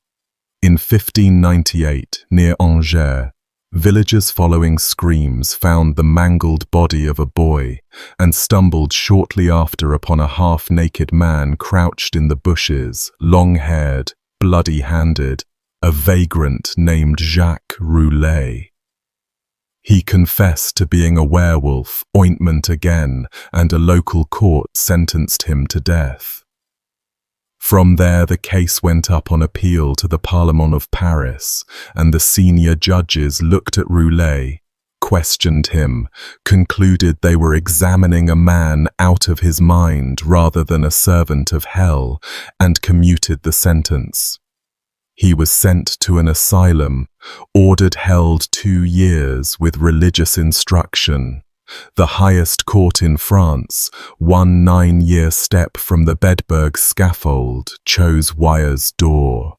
Stumpp drew a war zone tribunal in an occupied district with princes coming to watch. Roulet drew appellate judges in Paris on a quiet docket. In this genre of history, the single greatest predictor of whether you burned was jurisdiction. 2 more, quickly, because each one throws light back on Bedburg from a different angle. In 1685, almost a century later, the Bavarian town of Ansbach was terrorized by a wolf that killed livestock and then people, and the townsfolk decided it was their late, hated mayor come back in beast form. They hunted the animal down, an actual wolf, killed it, and then, this genuinely happened, dressed the carcass in human clothes, fitted it with a mask, a wig, and a beard, and hung it from a gibbet for the town to view before sending the body to a museum. No trial, no defendant, because this time the wolf was catchable, and what they did to it, the costume, the public display on a pole, is recognizably the Bedburg monument rebuilt around an animal. The impulse never changed in 100 years. Catch the horror, give it a human face, hang it up high. Last, the strangest of them all, away in Livonia, on the Baltic. In 1691, an old man named Theiss, 80-something years old, casually mentioned under oath in an unrelated court matter that he was a werewolf, and when the startled judges pressed him, he explained patiently, as if to slow children, that they had it all backwards. Werewolves, said Theiss, were the hounds of God. 3 nights a year they went down into hell itself to battle the devil's witches and carry back the grain and livestock the witches had stolen to secure the harvest. He'd been doing it for years. He was, in his own account, on the side of the angels, and he stood by every word of it under threat, refusing the pastor's demand that he repent. The court, at a loss, gave him 10 lashes for superstition and let him go. An entire folklore in which the Wolfman was the community's protector, surviving at the edge of Europe into the age of Newton, and scholars, most famously Carlo Ginzburg, have argued that traditions like theses were the old root, an archaic fertility belief that demonologists elsewhere had inverted into the horror that killed men like Stumpp. Whether that lineage holds is a fight for the seminar room. What Thies proves on his own is that the werewolf was never one story. Bedburg's version, the Pact, the Belt, the Child Eater, won the competition for the world's imagination, largely because Bedburg's version came with the best woodcut. You'll sometimes see it claimed, in older books and all over the internet, that France alone tried 30,000 werewolves between 1520 and 1630, and since Stumpp's case gets wheeled out as the flagship of that armada, the number tends to travel with him. Trace it back, as the Dutch historian Willem de Blecourt did, and it dissolves into a misreading of a 15th century-minded demonologist's rant about one Basque region, inflated by repetition. The documented werewolf trials of early modern Europe run to a few hundred, roughly 300 in the German lands, set inside the far larger witch persecution that killed tens of thousands. So Peter Stumpp belongs to a set of a few hundred, and among those few hundred he became the case, the one with the name, the face, the belt and the pole, and part of why his story hits so hard is precisely that it isn't diluted across 30,000 others. One farmer, one field, one Tuesday. Before the story moves out into the centuries, those 3 days between the sentence on the 28th of October and the scaffold on the 31st need filling in. An execution like this one had to be staged, prepared and consumed, and the preparation tells you nearly as much about the world that killed Peter Stumpp as the killing does. An execution of this magnitude was announced. Riders went out with the news, and that's how you get counts and princes assembled in a small Rhineland town on 3 days' notice at the end of October, men who kept couriers for exactly this sort of intelligence. In the town itself, carpenters had work. A scaffold platform, 3 stakes, cartloads of firewood in a district where 5 years of war had made firewood precious. The great wheel had to be found or built. The executioner, and a spectacle like this likely brought in a professional from Cologne, rather than trusting some local hangman with the delicate work of pincers and precision bone breaking, needed lodging, payment, and his tools, and executioners in the empire were simultaneously indispensable and untouchable. Men no innkeeper wanted at the common table, paid by a fee schedule that priced each procedure separately. Tearing with hot pincers, so much per application, breaking with the wheel, beheading, burning. Somewhere in a Rhineland ledger, someone itemized the death of Peter Stumpp, and clerks like that never missed a line. For the crowd, the day itself carried the structure of a grim holiday, and I don't say that cynically. That's simply what public execution was in this world. Work stopped.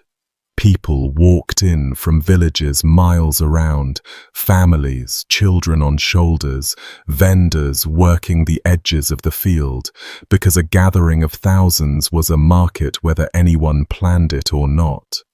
A sermon came first, almost always, some cleric drawing the lesson out over the condemned, and given the re-Catholicization campaign running out of Bedburg Castle, you can guess the confession of the man in the pulpit and the direction of the lesson. The condemned were expected to perform too.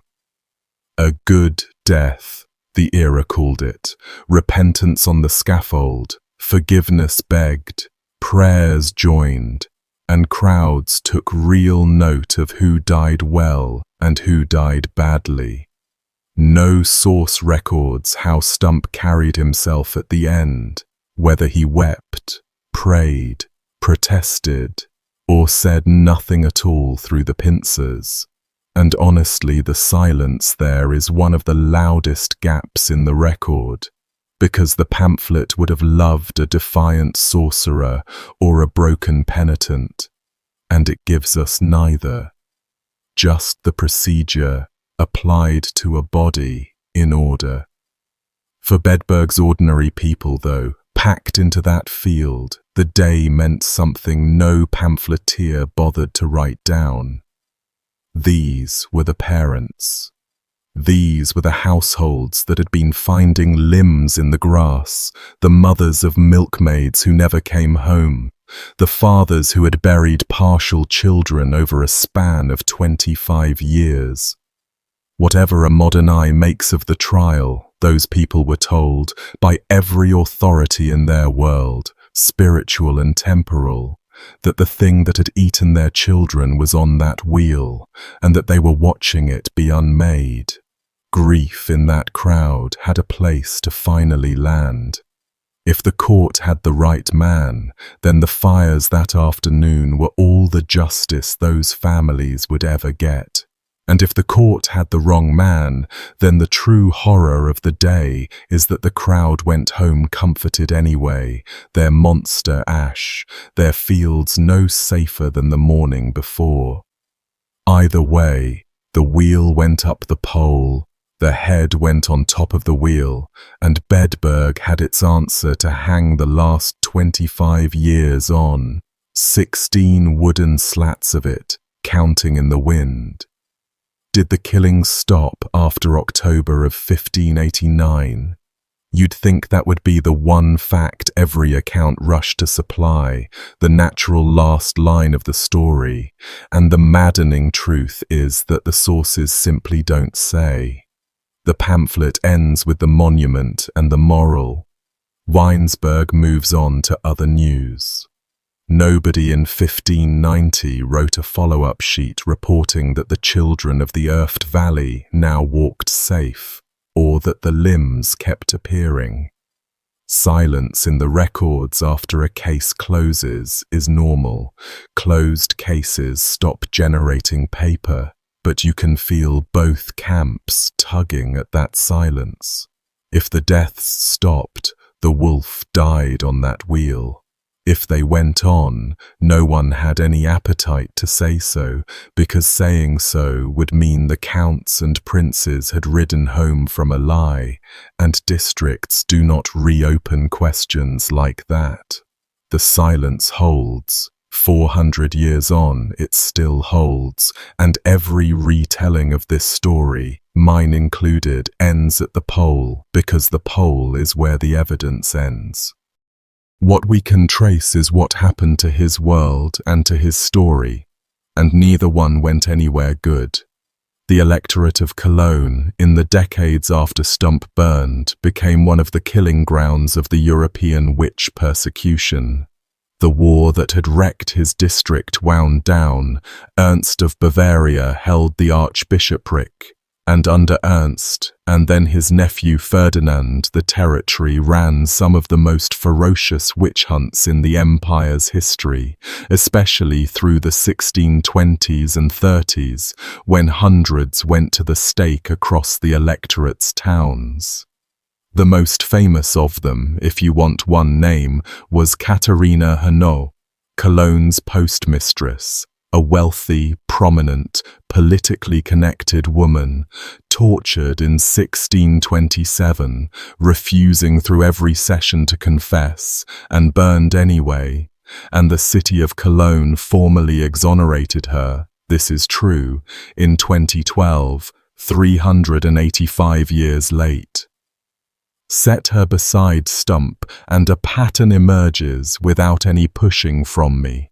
Prosperous, visible, locally significant people, destroyed by machinery that ran on confession and fire, in a territory where confession could be manufactured and fire was cheap. The Bedburg trial of 1589 sits right at the front of that curve, one of the loud early cases in a region warming up for decades of the same, and the same year that killed Stumpp killed a batch of accused witches around Cologne alongside him. Nicholas Schreiber's pamphlet covered them all in one printing, the werewolf sharing pages with the witches, one season's harvest of the same field. His story, meanwhile, refused to die on schedule, and you can track its afterlife through the 17th century in the mouths of people who had never been within 300 miles of Bedburg. In 1612, the London verse writer Samuel Rowlands worked the case into print. The Greeks had their monsters, went the gist, but Germany had Stubber Peter, and a popular poet reaching for a monster his audience would recognize on one name tells you the pamphlet had done its work on the English imagination. 9 years later comes a sadder and stranger echo. In 1621, a Yorkshire gentleman named Edward Fairfax, a respected translator, a serious literary man, became convinced that his own daughters were bewitched, wrote a whole account of their sufferings, pursued local women through the courts over it. The juries wouldn't convict, and in the manuscript where he argues that such devilish things are real and documented, he reaches for his proof. Stubber Peter. The Bedburg werewolf, 32 years dead, summoned into an English gentleman's parlour as evidence against English village women. A story printed to celebrate one trial was already feeding others, and that's the quiet mechanism by which pamphlets like this one did their damage down the generations. Each burning printed became a precedent, a piece of common knowledge, a reason the next accusation sounded plausible, and the Bedburg story, with its named witnesses and its brewer at Puddle Wharf, was engineered to sound like evidence. Then the long sleep. The pamphlet copies wore away to 2, the German broadsheets scattered into archives and collections, and for a couple of centuries Peter Stumpp survived mainly as a paragraph in demonological compilations, one werewolf among the assembled curiosities, until Montague Summers hauled him back into the light in the 20th century, and after Summers came the folklorists, and after the folklorists came the horror writers, and after the horror writers came, well, us, this whole ecosystem of podcasts and documentaries and channels like this one, and it's fair to say the one-handed farmer of Eprath is more famous in the 21st century than at any point since his head was actually on the pole. Fame of a very particular shape, though, and the shape can wait a minute. Come with me first to Bedburg as it is now, one of my favourite parts of this whole strange story. Bedburg still exists. A town of about 25,000 in North Rhine-Westphalia, and the castle still stands. The same Bedburg castle, moated, red-roofed, restored. The fortress from whose windows Count Werner's mercenary garrison could have watched the smoke from the execution field, now hosting events and functions, and you can walk up to it on an ordinary afternoon. The countryside around it has been transformed past recognition in one respect. Gigantic open-pit lignite mines have carved away huge tracts of the old earthed farmland over the last century, whole villages swallowed by the excavations. And the little world Peter Stumpp farmed lies partly under all of that. Fields that were ploughed for 1,000 years simply gone. And here's what the town did with its monster. It kept him. In the local dialect and the local folklore, the werewolf goes by the name Stumpp, straight from the man's own nickname, and Rhineland legend built a whole creature around the word. The stoop of the Bedburg country, a demonic wolf that waits by night paths and springs onto the back of the lone walker, forcing him to carry it, growing heavier with every step, until the victim collapses or reaches sanctuary. A burden you cannot see, picked up on a dark road that rides you toward your own grave. Folklorists collected versions of that story across the region well into the modern era, and whether the legend grew out of the man or the man was fed into an older legend, the name binding them together is his. Parents in those villages put the Stumpp to work the way parents everywhere put monsters to work, keeping children off the night roads and home before dark, and for generations, the monster doing that job in the Bedburg country carried a dead farmer's nickname. And in recent years, Bedburg leaned in all the way and built a werewolf trail, the Werewolf Wanderweg, a marked walking route of 7 stations through the town and out into the landscape, tracing the places tied to the life and death of Peter Stumpp, with information boards telling his story, and notably telling it with real sympathy, presenting him substantially as a possible victim of his era, the war, the occupation, the politics. 400 and some years after the town mounted his head on a pole as a continual monument to all ensuing ages, the same town maintains a family-friendly hiking path in his memory. Both monuments say more about the people who built them than about the man, and I mean that about the pole every bit as much as the trail. The modern pop culture trail is long, and the ways artists keep reusing this man are revealing about which parts of the story still have teeth. Heavy metal found him early and never let go, and honestly, of course it did. The Chicago band Macabre, who built an entire career writing songs about historical killers, recorded a track called The Werewolf of Bedburg. A German horror punk outfit called The Other did their own song under the same title. The English black metal band The Infernal Sea wrote Skinwalker about him. And in 2024, the German band Powerwolf, a group whose whole aesthetic is werewolves and Gothic Catholic theatre, released a single called Simply 1589, with the most elaborate music video the band ever made, filmed out in English woodland, restaging the sentence of the 28th of October and the execution 3 days later. Pincers, wheel, fires, the lot, and pushing his story to millions of streaming listeners who will never open a history book about the Rhineland. 435 years after the event, the date alone was a strong enough hook to carry a hit single. Not many farmers can say that. The novelists took a different piece of him each.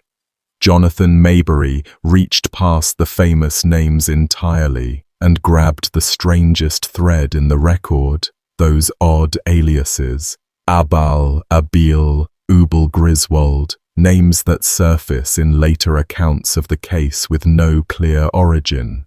and Maberry made Ubel Griswold the ancient werewolf villain of his Pine Deep trilogy, the Bedburg monster transplanted to rural Pennsylvania. Jim Butcher, in the Dresden Files novel Full Moon, lifted the mechanism itself, an enchanted wolf pelt belt that transforms its wearer, the devil's girdle recycled into urban fantasy. And once you know the Stumpp story, you'll spot his belt buckled around characters all over modern werewolf fiction, because the transformation object, the thing you put on, turns out to be one of the most durable ideas the case contributed to the genre. Deborah Harkness worked the history into Shadow of Night. William Peter Blatty name-checked the case in The Exorcist. The podcast Lore told his story to a huge audience and carried it into the Amazon television adaptation. And in one of those details that makes you laugh out loud in an archive, a chunk of the famous execution woodcut, the actual 16th century image of a man being torn apart with hot pincers, was reused as set dressing in, of all things, a direct-to-video Scooby-Doo movie. Big Top Scooby-Doo. The most horrific judicial image of the German 16th century. Background art in a children's cartoon. And nobody involved presumably had the faintest idea what they were licensing. Underneath all the songs and novels, though, his real legacy in horror is structural, and you can feel it even if you've never heard his name before today. Run the modern werewolf story in your head. An ordinary, respectable member of the community. A hidden second nature that comes out in the dark. Transformation tied to an object or a condition. The victims are the neighbors. The reveal is that the monster was the man everyone greeted in the street. Every beat of that template is sitting in a 16-page pamphlet from 1590, and while the werewolf as a creature is ancient, older than Rome, the werewolf as that specific story, the secret predator next door, crystallized in cases like this one and in this case above all, because this was the version with distribution, the version with the woodcut. The version English publishing got hold of. When a film shows you the kindly local man washing blood off his hands at dawn, you are watching Peter Stumpp walking civilly through the streets of Cologne, greeting the families of the dead. The pamphleteer of 1590 found the nerve that 4 centuries of horror writers have been pressing ever since. The monster knows your name. The monster has always known your name. You've been saying good morning to it for years. That trail of borrowings carries us back near the end here to the people the legend flattens. A story this loud drowns out its own dead. And before I let you go, the quiet figures get a little room of their own. Start with the boy.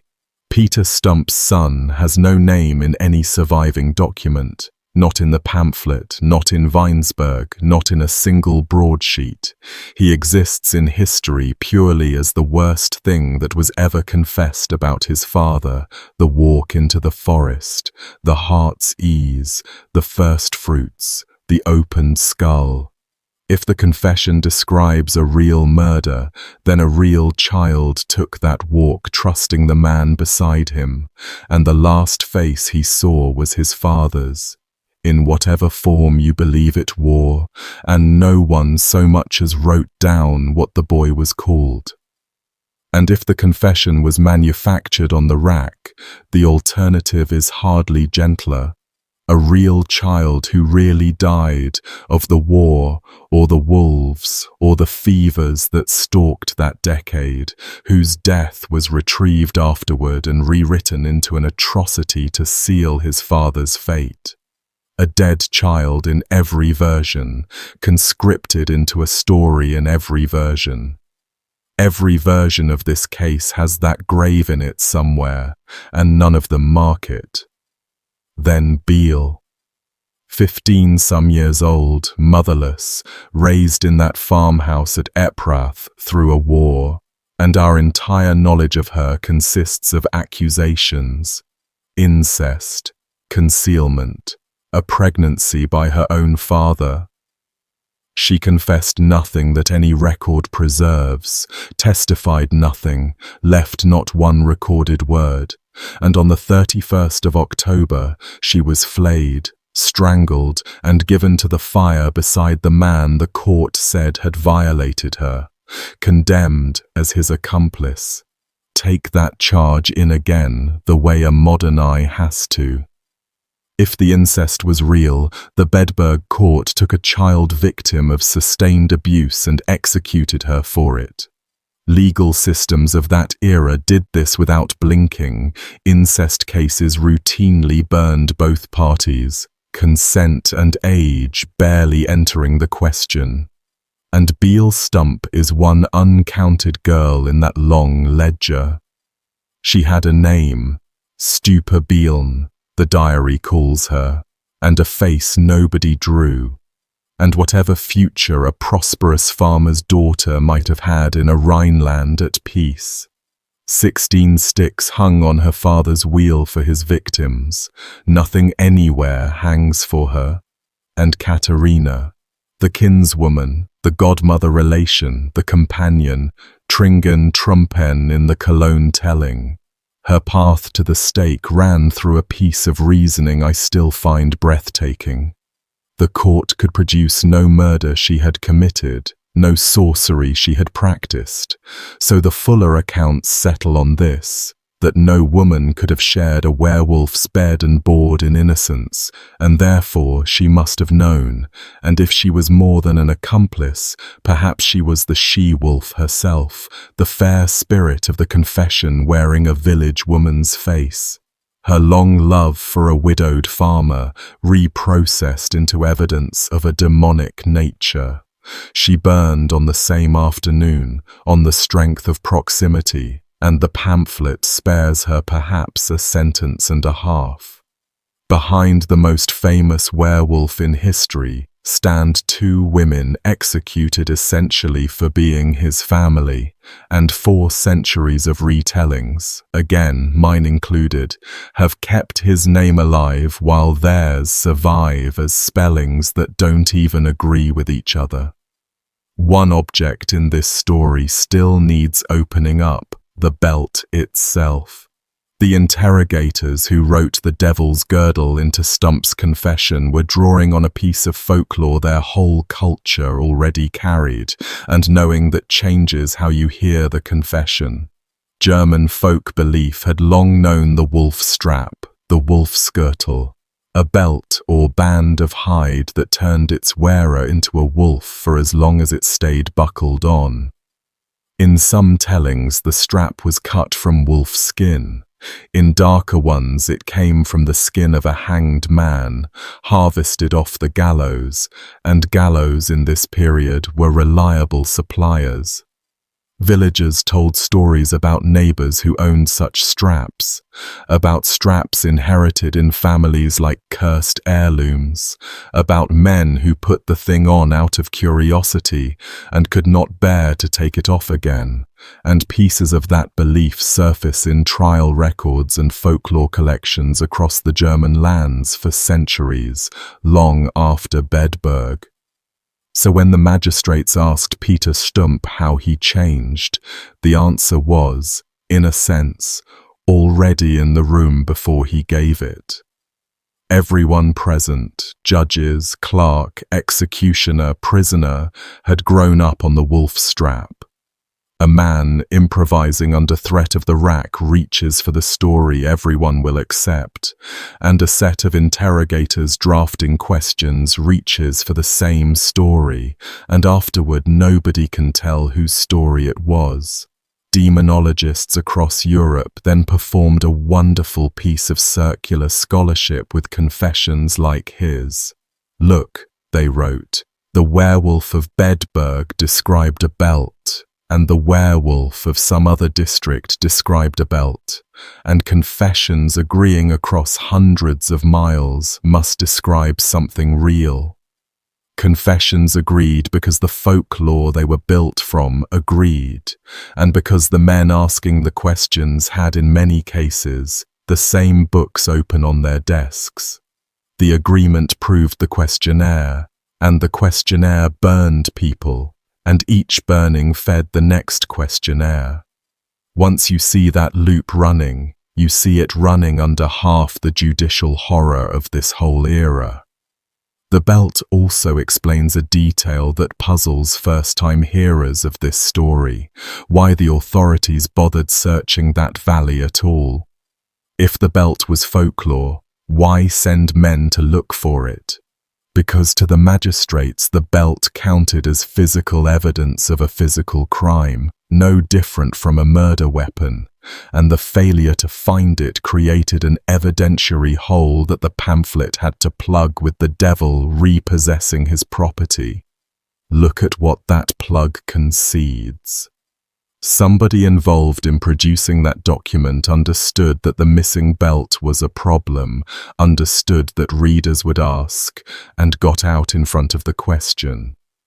The story was engineered at the seams by people thinking about skeptics, and a text built to preempt doubt is a text that knew doubt was coming. Weinsberg's maybe, sitting in his diary a few miles away, was evidently not a rare private mood. It was in the air, and the pamphleteers could smell it. While we're back among the details, breaking with the wheel was a language of its own, and Stumpp's sentence said something specific in it. The wheel came in two dialects across the empire. Bottom up, the merciless one, started at the ankles and worked toward the body, keeping the condemned alive and conscious through every limb, sometimes finishing by threading the shattered arms and legs through the spokes and hoisting the still-breathing wreck up for the crows. And men lasted hours or days like that. Top down opened with a blow to the neck or chest, the grace blow, killing or stunning first, so the breaking was performed on a body past feeling. Stumpp got neither dialect pure. His sentence front-loaded the agony, 10 tearings with hot iron on a fully conscious man. Then the limbs, and only then the sword.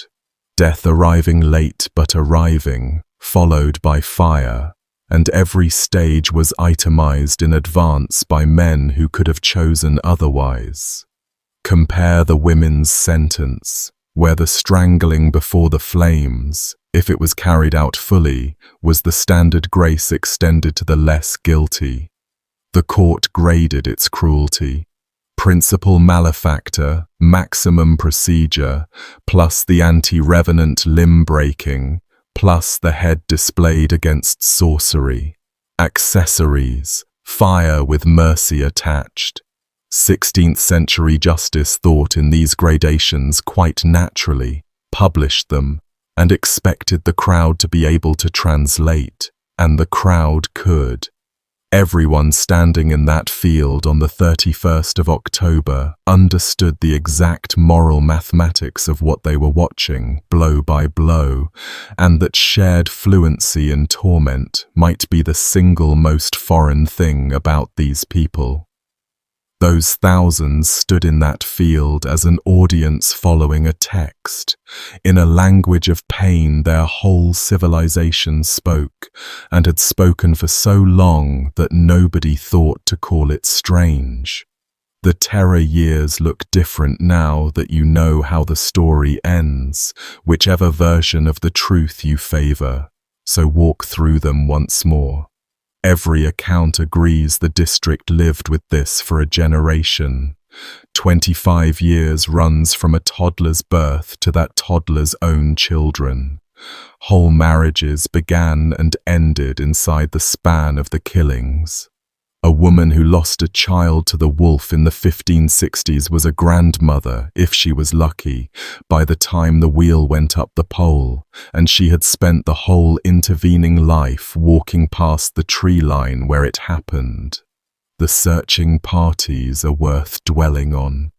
When a child failed to come home, the village turned out with dogs and staves and lanterns, men walking the ditches and calling a name into the dark, and the records detail about limbs found scattered up and down the fields means those searches succeeded just often enough in the worst possible way. Some father, some uncle, was regularly the one to find it, and then a parish had to bury it, and here the era's practices bite hard. A Christian burial wanted a body.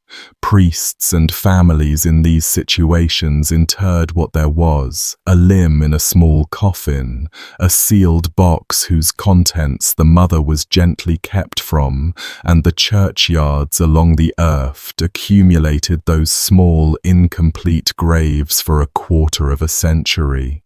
Sunday by Sunday, the congregation sat together with that in the ground outside the windows. Grief on that scale, held that long with no enemy to aim it at, does things to a community. The road to a whole district standing in a field, watching a neighbor torn apart with hot iron, then walking home satisfied, starts in those churchyards, with 25 years of partial funerals behind every face in the crowd. And through all of it, whichever version you hold, Peter Stumpp was present. That's the fixed point every version shares. If he was guilty, he attended the aftermath of his own kills, stood at the edges of the searches, perhaps joined them, condoled with the parents, watched the small coffins go into the ground, and the pamphlets line about him greeting the bereaved in the streets, stops being a detail and becomes the whole horror in miniature. And if he was innocent, then he spent 25 years as one more frightened father in the district, keeping his own 2 children close when the news came of another one taken, sitting in the same pews above the same small graves, unaware that the terror soaking into his neighbors would one day need a face, and that the face had already been chosen by an old farm injury, and that his own missing hand was patiently waiting, year after year, to convict him. The detective work behind all of this is a story of its own. Everything I've told you tonight had to be dug out of a record situation that borders on hopeless. Start with the man's name, since we never really settled it. Stumpp, Stubber, Stuber, Stumpf, all of those are just the nickname in different mouths and different spellings. The stump-handed man, filtered through Rhineland dialect, then through a Cologne printer, then through a Nuremberg one, then through an English translator, working phonetically off High German he may only half have understood. Stubber Peter, the London pamphlet calls him, name reversed in the German fashion and mangled in the English one. His actual family name, the one his father carried, is simply gone, and it went in a very specific fire. The parish registers of the Bedburg country, the baptism and marriage and burial books that would have caught his whole family across the 1500s, were destroyed in the 30 Years' War, the even bigger catastrophe that rolled over this same countryside a generation after his death. As if the region weren't finished punishing his memory. So when Peter Kramer, the local historian I've mentioned, went hunting for the man behind the pamphlet, he had to come at it sideways, through land records and lease structures and the economics of the Halfen farms, reconstructing what a man of that standing at Epworth must have been from the shape of the hole where the documents used to sit. That's how we get the prosperous tenant farmer, the household, the plausible life. Archaeology, essentially performed on paperwork. Now the aliases, the truly weird ones. Early on I promised you a man with 6 names, and I still owe you the last 3. Abel Griswold, Abel Griswold, Ubel Griswold. Those surface in later retellings of the case, attached to Stumpp with no explanation, and nobody has ever satisfactorily traced where they came from. No German source from 1589 calls him anything like Griswold. The best guesses involve garbled transmission through centuries of English language rewrites, some intermediate author's error or invention that then got copied by everyone downstream, the way errors do in this literature, each compiler trusting the last one. Übel, at least, resonates in German. It sits close to the word for evil, and you can see how a name meaning something like Evil Griswold would stick to a werewolf whether or not anyone ever actually bore it. So the historical record hands us a man whose name multiplied after death, splitting and mutating down the centuries like everything else about him, until a horror novelist in 21st century America could pick up the strangest of the strays and give it to a monster in Pennsylvania. Even his name became folklore, especially his name. The pamphlet itself, while we're behind the scenes, stands up as a serious piece of craft. Whoever assembled that text in 1590 understood the mechanics of dread better than most writers working today, and I say that having spent a career around this material, watch the construction. It opens with the defensive plea, "Don't call this a lie," priming you to resist your own disbelief. Then the pact, establishing the rules, 12-year-old boy, the devil, the belt, the exact description of the wolf down to the sparkling eyes, so that when the attacks come you can see the thing clearly. Then the crimes, and notice the escalation order: livestock first, then strangers, then women, then children, then the pregnant women, then his own family, then his own son, each step designed to make you think it cannot get worse before it gets worse. Then the 2 escape stories, dropped in precisely where a modern editor would drop them, giving you air before the finale. Then capture, confession, sentence, and the execution rendered procedure by procedure, and then the monument, the image you're sent home with. And salted all the way through, the verification apparatus, the named towns, the named brewer at Puddle Wharf, the named witnesses at the end: William Brewer, Adolf Steit, George Borres, with divers others that have seen the same, doing exactly the work that found footage framing and based on a true story cards do now. 16 pages, a penny at the sign of the Vine in Fleet Street, and it's structurally sound enough that I have essentially followed its outline tonight, 436 years later, because there is no better way to tell this story than the way the anonymous professional of 1590 told it. The horror genre, in a real sense, includes this pamphlet, sitting near the front of the family album. Our doubting councilman gets the last of these behind-the-scenes visits. The accident of Weinsberg's diary surviving is half the reason anything responsible can be said about this case at all. Hermann von Weinsberg kept his memory books for more than 50 years, decade after decade, an unbroken private chronicle of one man's Cologne, his dinners, his lawsuits, his relatives' quarrels, the weather, the prices, the executions, and he wrote it all for an imagined future heir of his house, never for publication, never expecting strangers' eyes. That's precisely what makes him gold. The pamphleteers wrote to sell, the broadsheet artists wrote to sell, the court wrote to justify, and Weinsberg wrote to remember, with no product to move.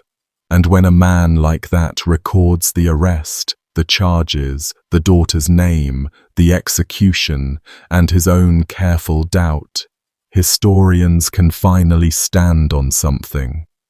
His entry for the 31st of October, 1589, setting down the pincers and the axe and the wooden wolf on the pole zum Exempel as an example, is the closest thing Peter Stumpp has to an honest obituary, and the man who wrote it never met him and wasn't sure whether to believe a word of the case. Sometimes the best witness history gives you is a skeptic with a good pen and a long habit, 3 miles from the fire, writing by candlelight for grandchildren who would sell the books. Near the end of all this, the little girl with the collar is the one to finish with, more or less. Out of every soul in this story, she's the one the record lets walk away. Go back to that meadow one more time. A group of small children playing near the grazing herd, an ordinary afternoon in a district that had learned not to trust ordinary afternoons. And the attack, when it comes, is fast. The animal through the middle of them and its jaws on one girl's throat before anyone can move. Then came the mundane miracle. Her coat. Some mother or seamstress in Bedburg had made that child a coat in the fashion of the time, with a high collar, stiffened, clasped close about the neck, and made it well, and the teeth met fabric and reinforcement and could not reach the artery an inch beneath. She was down in the grass under the weight of it, feeling the jaws work against her collar, hearing the other children scream, and the screaming, the account says, is what saved her, panicking the cattle, bringing the horns. She got up out of that grass. She grew up.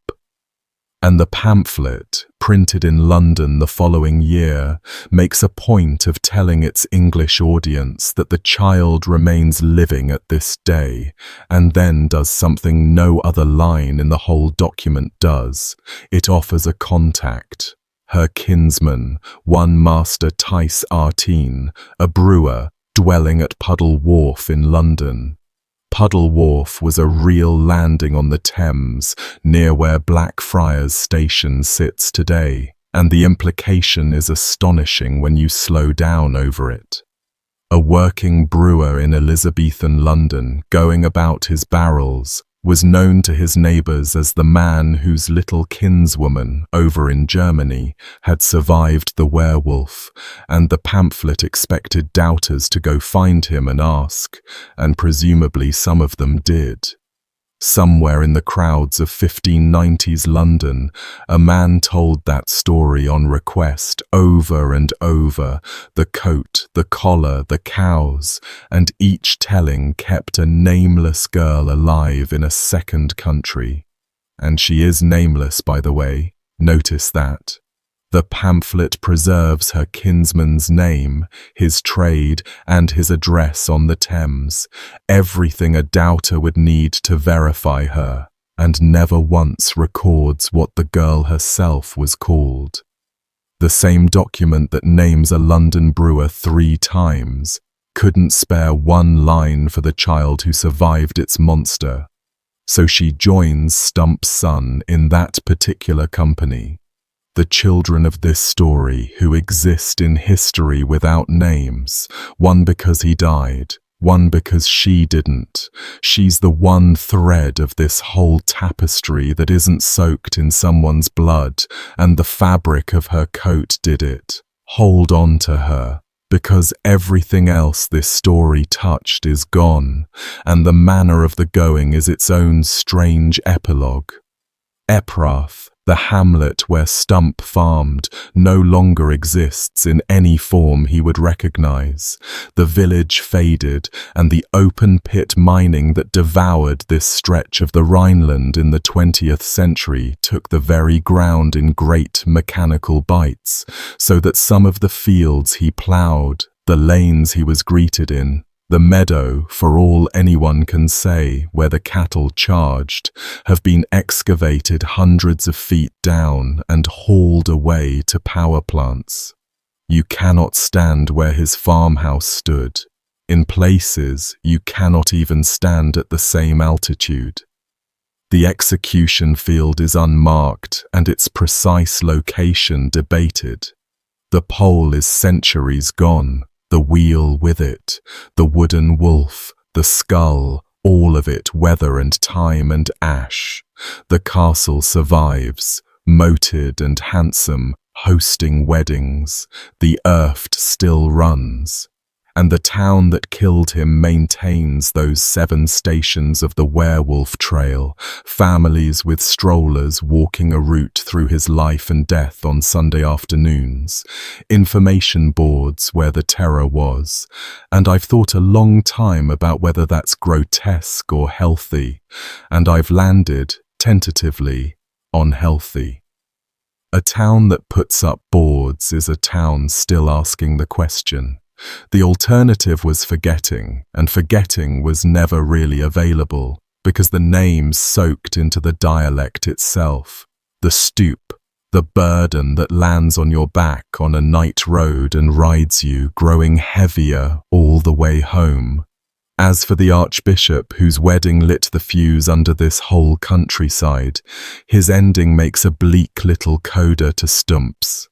Gebhard Truchsess von Waldburg, the man who converted for love and refused to let go of his electorate, lost the war, lost the territory, and spent his remaining years in exile, drifting through Protestant courts, petitioning for help that never came. And he died in Strasbourg in 1601, a former prince of the church living on other men's charity, with Agnes, the canoness he'd given it all up for, surviving him.